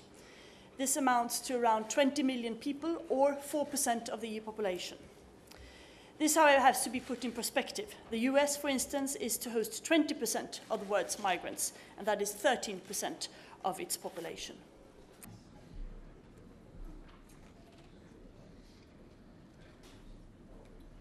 According to the Eurobarometer today, EU citizens tend to recognize the contribution that migrants are offering to our society.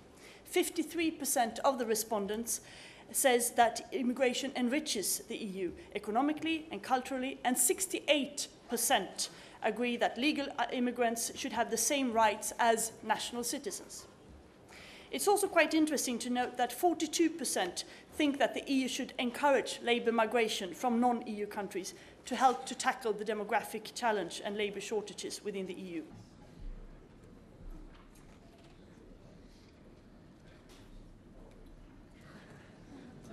On asylum, we have to continue to fulfil our duty to give shelter to those who ask for protection and to complete the common European asylum system by 2012, as member states all have agreed to do.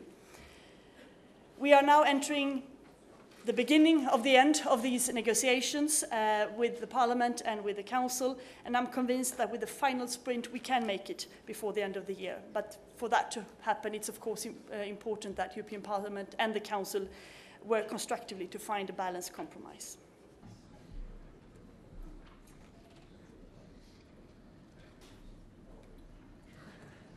Well, the Commission has, as you know, put forward proposals asked for by the Council, the European Council, where it says very clearly that Schengen should be strengthened and that it should be a European-based mechanism.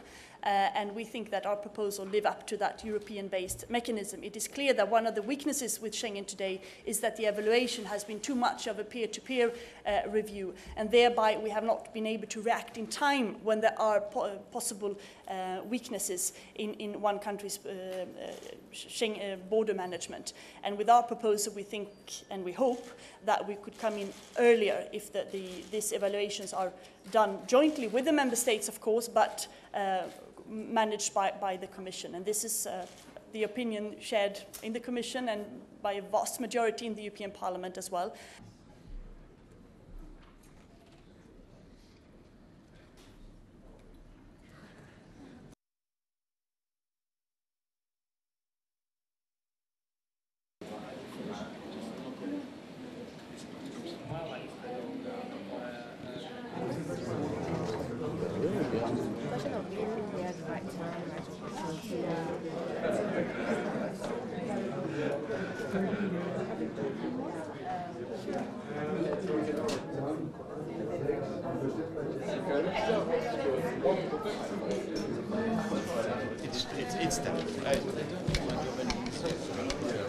Equality is a prerequisite for development.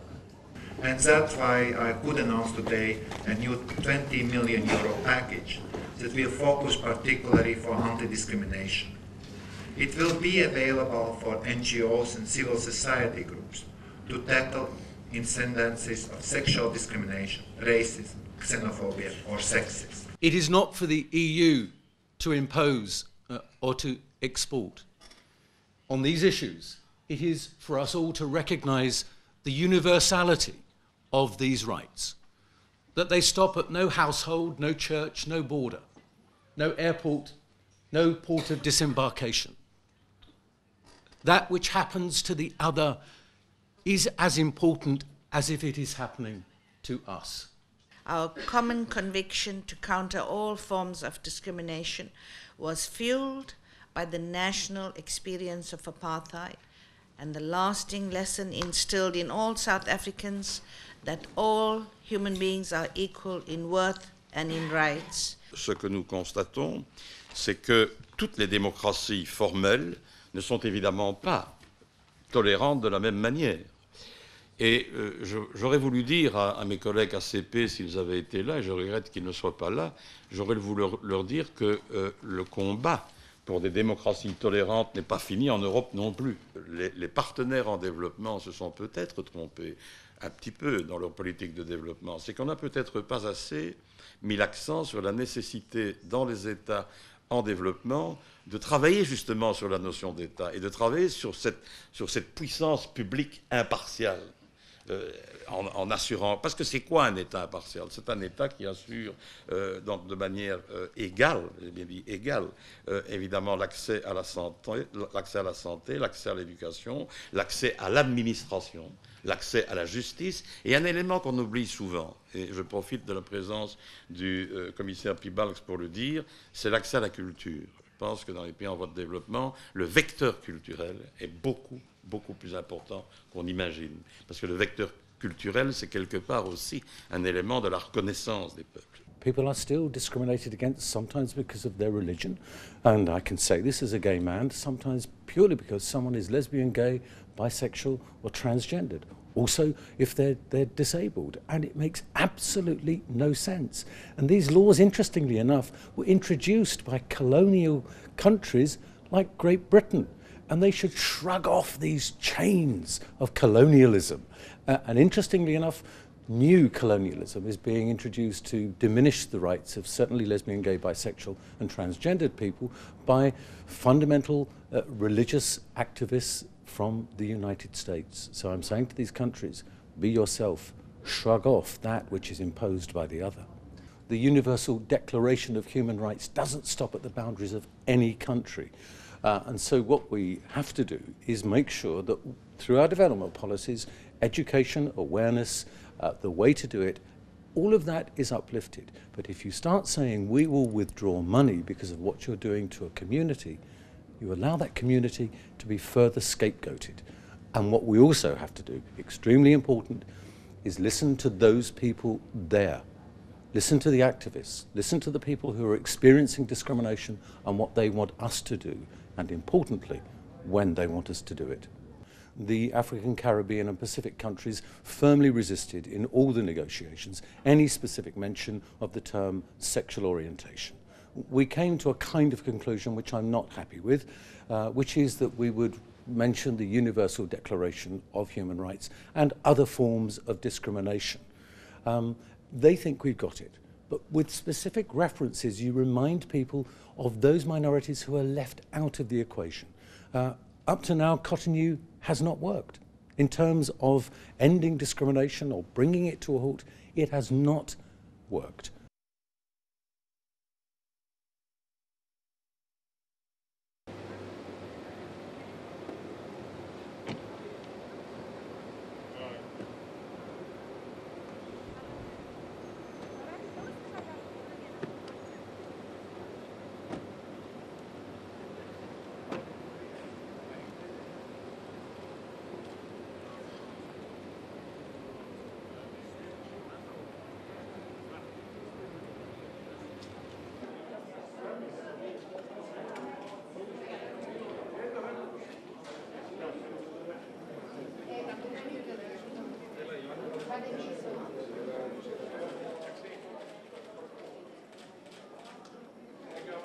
Με την ευκαιρία της διάσκεψης των Προέδρων.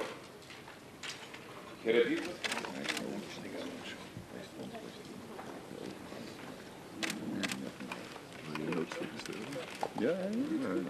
Στήλου αυτής της συνάντησης εισαγωγής στην συζήτηση.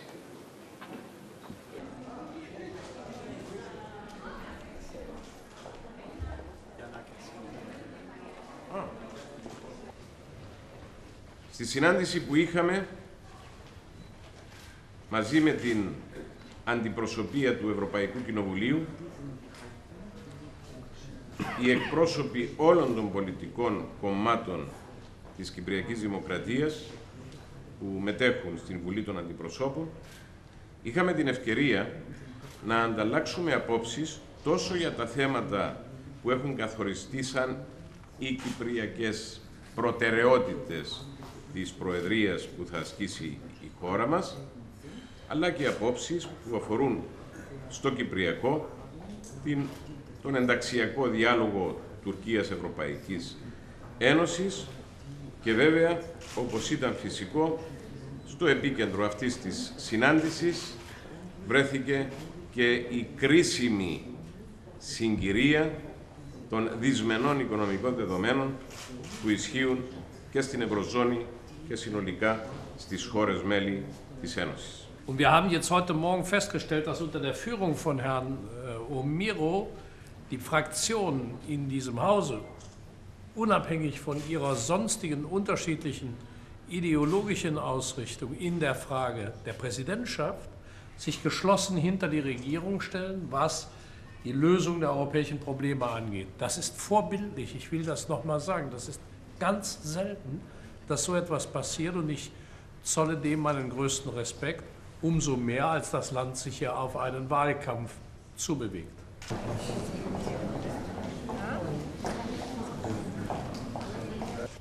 Genau. Ευχαριστώ πολύ. Κύριε Πρόεδρε. Welcome again.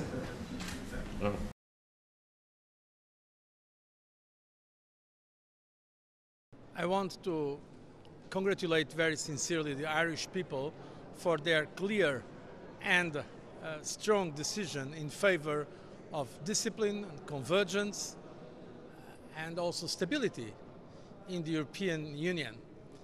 It was a very important signal for Ireland, but also for all of us in the European Union. This is a decision that increases confidence in the common action at European level to overcome the current difficulties and to provide Europe with what Europe needs most, stability and growth.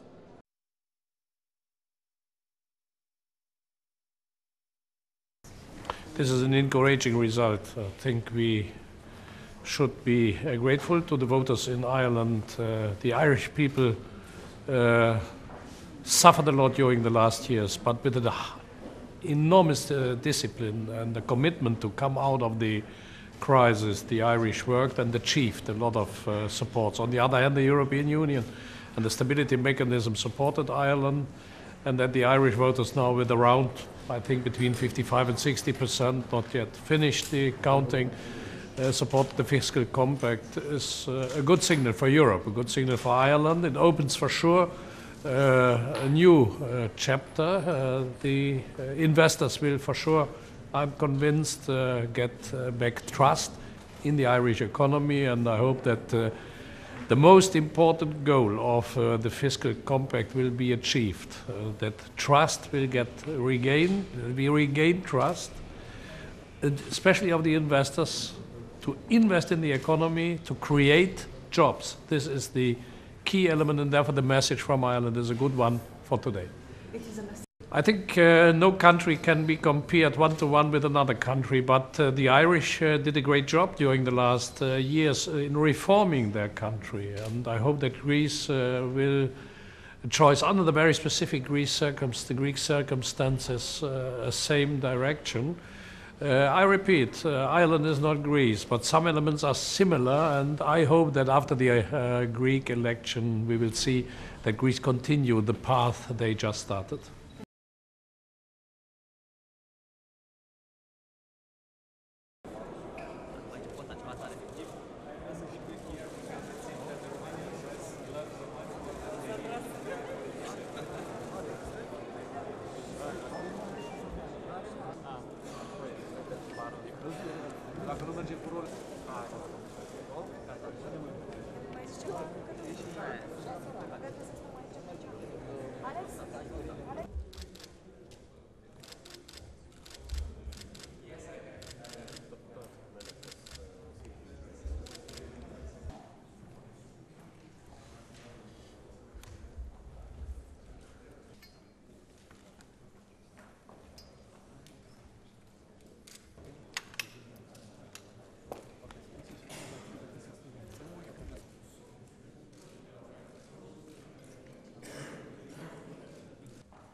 Before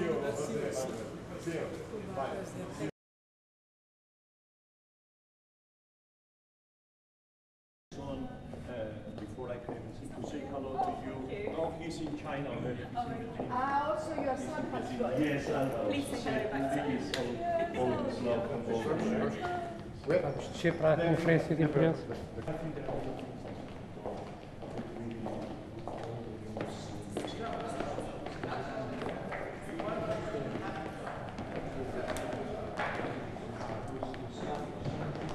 Because we have this with the orchestras. Yes. We could have the same. Yeah, we do very much. Yeah, that would For instance, we were doing in July a beautiful please, two productions by itself, you know. It will be naturally doctors and singers after. So it will be really wonderful if we take off an hour. But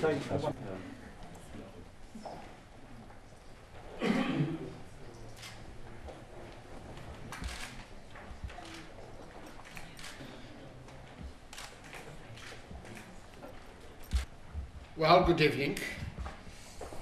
We are going to begin our press conference.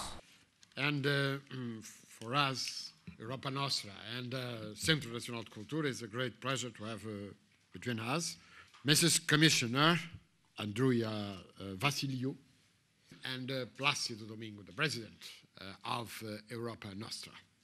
I must tell you something which happened to me, and I was really flabbergasted when I read it. I started tweeting about 6 months ago. I started tweeting.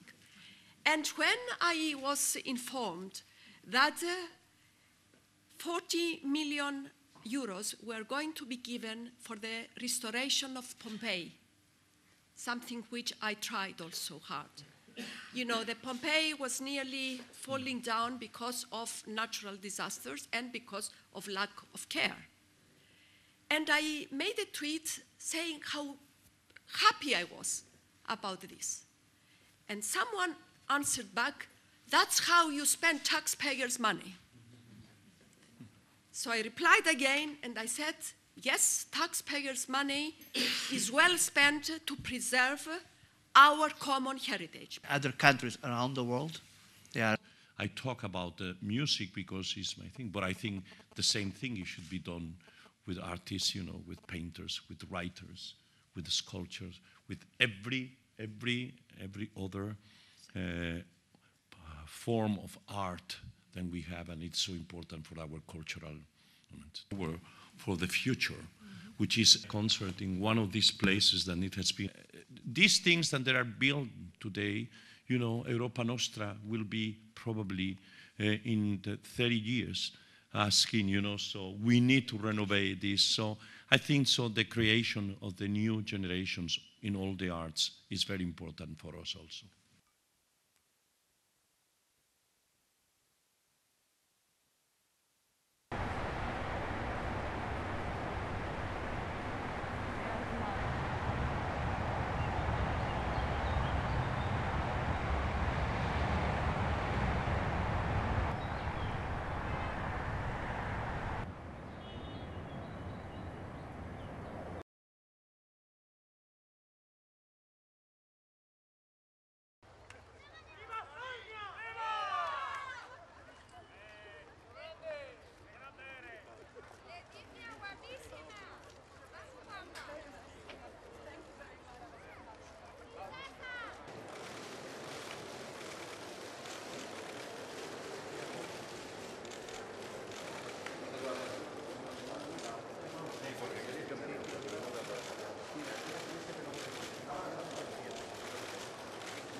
When I look around me and see such extraordinary beauty, my heart, and I'm sure yours, fills with joy.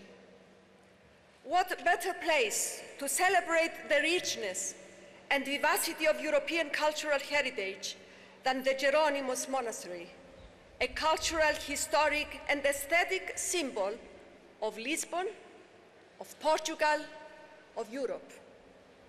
Tonight's ceremony marks the 10th anniversary of the EU Prize for Cultural Heritage, Europa Nostra Awards. Maestro Placindo Domingo is again at my side to host this event, and this makes it even more special for all of us.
It was our millions golden, of euros to be our golden.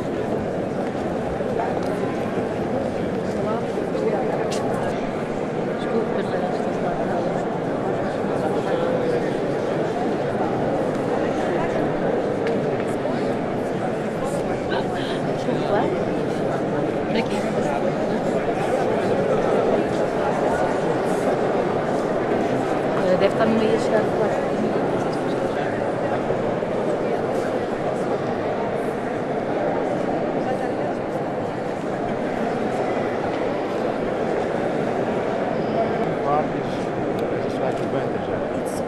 very, very close to the coffee. Yesterday was the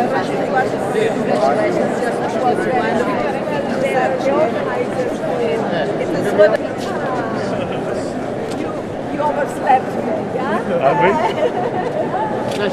You cannot get rid of me. I don't want. The music that was conceived for these instruments more than 2 centuries ago. Thank you.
Doon geweten.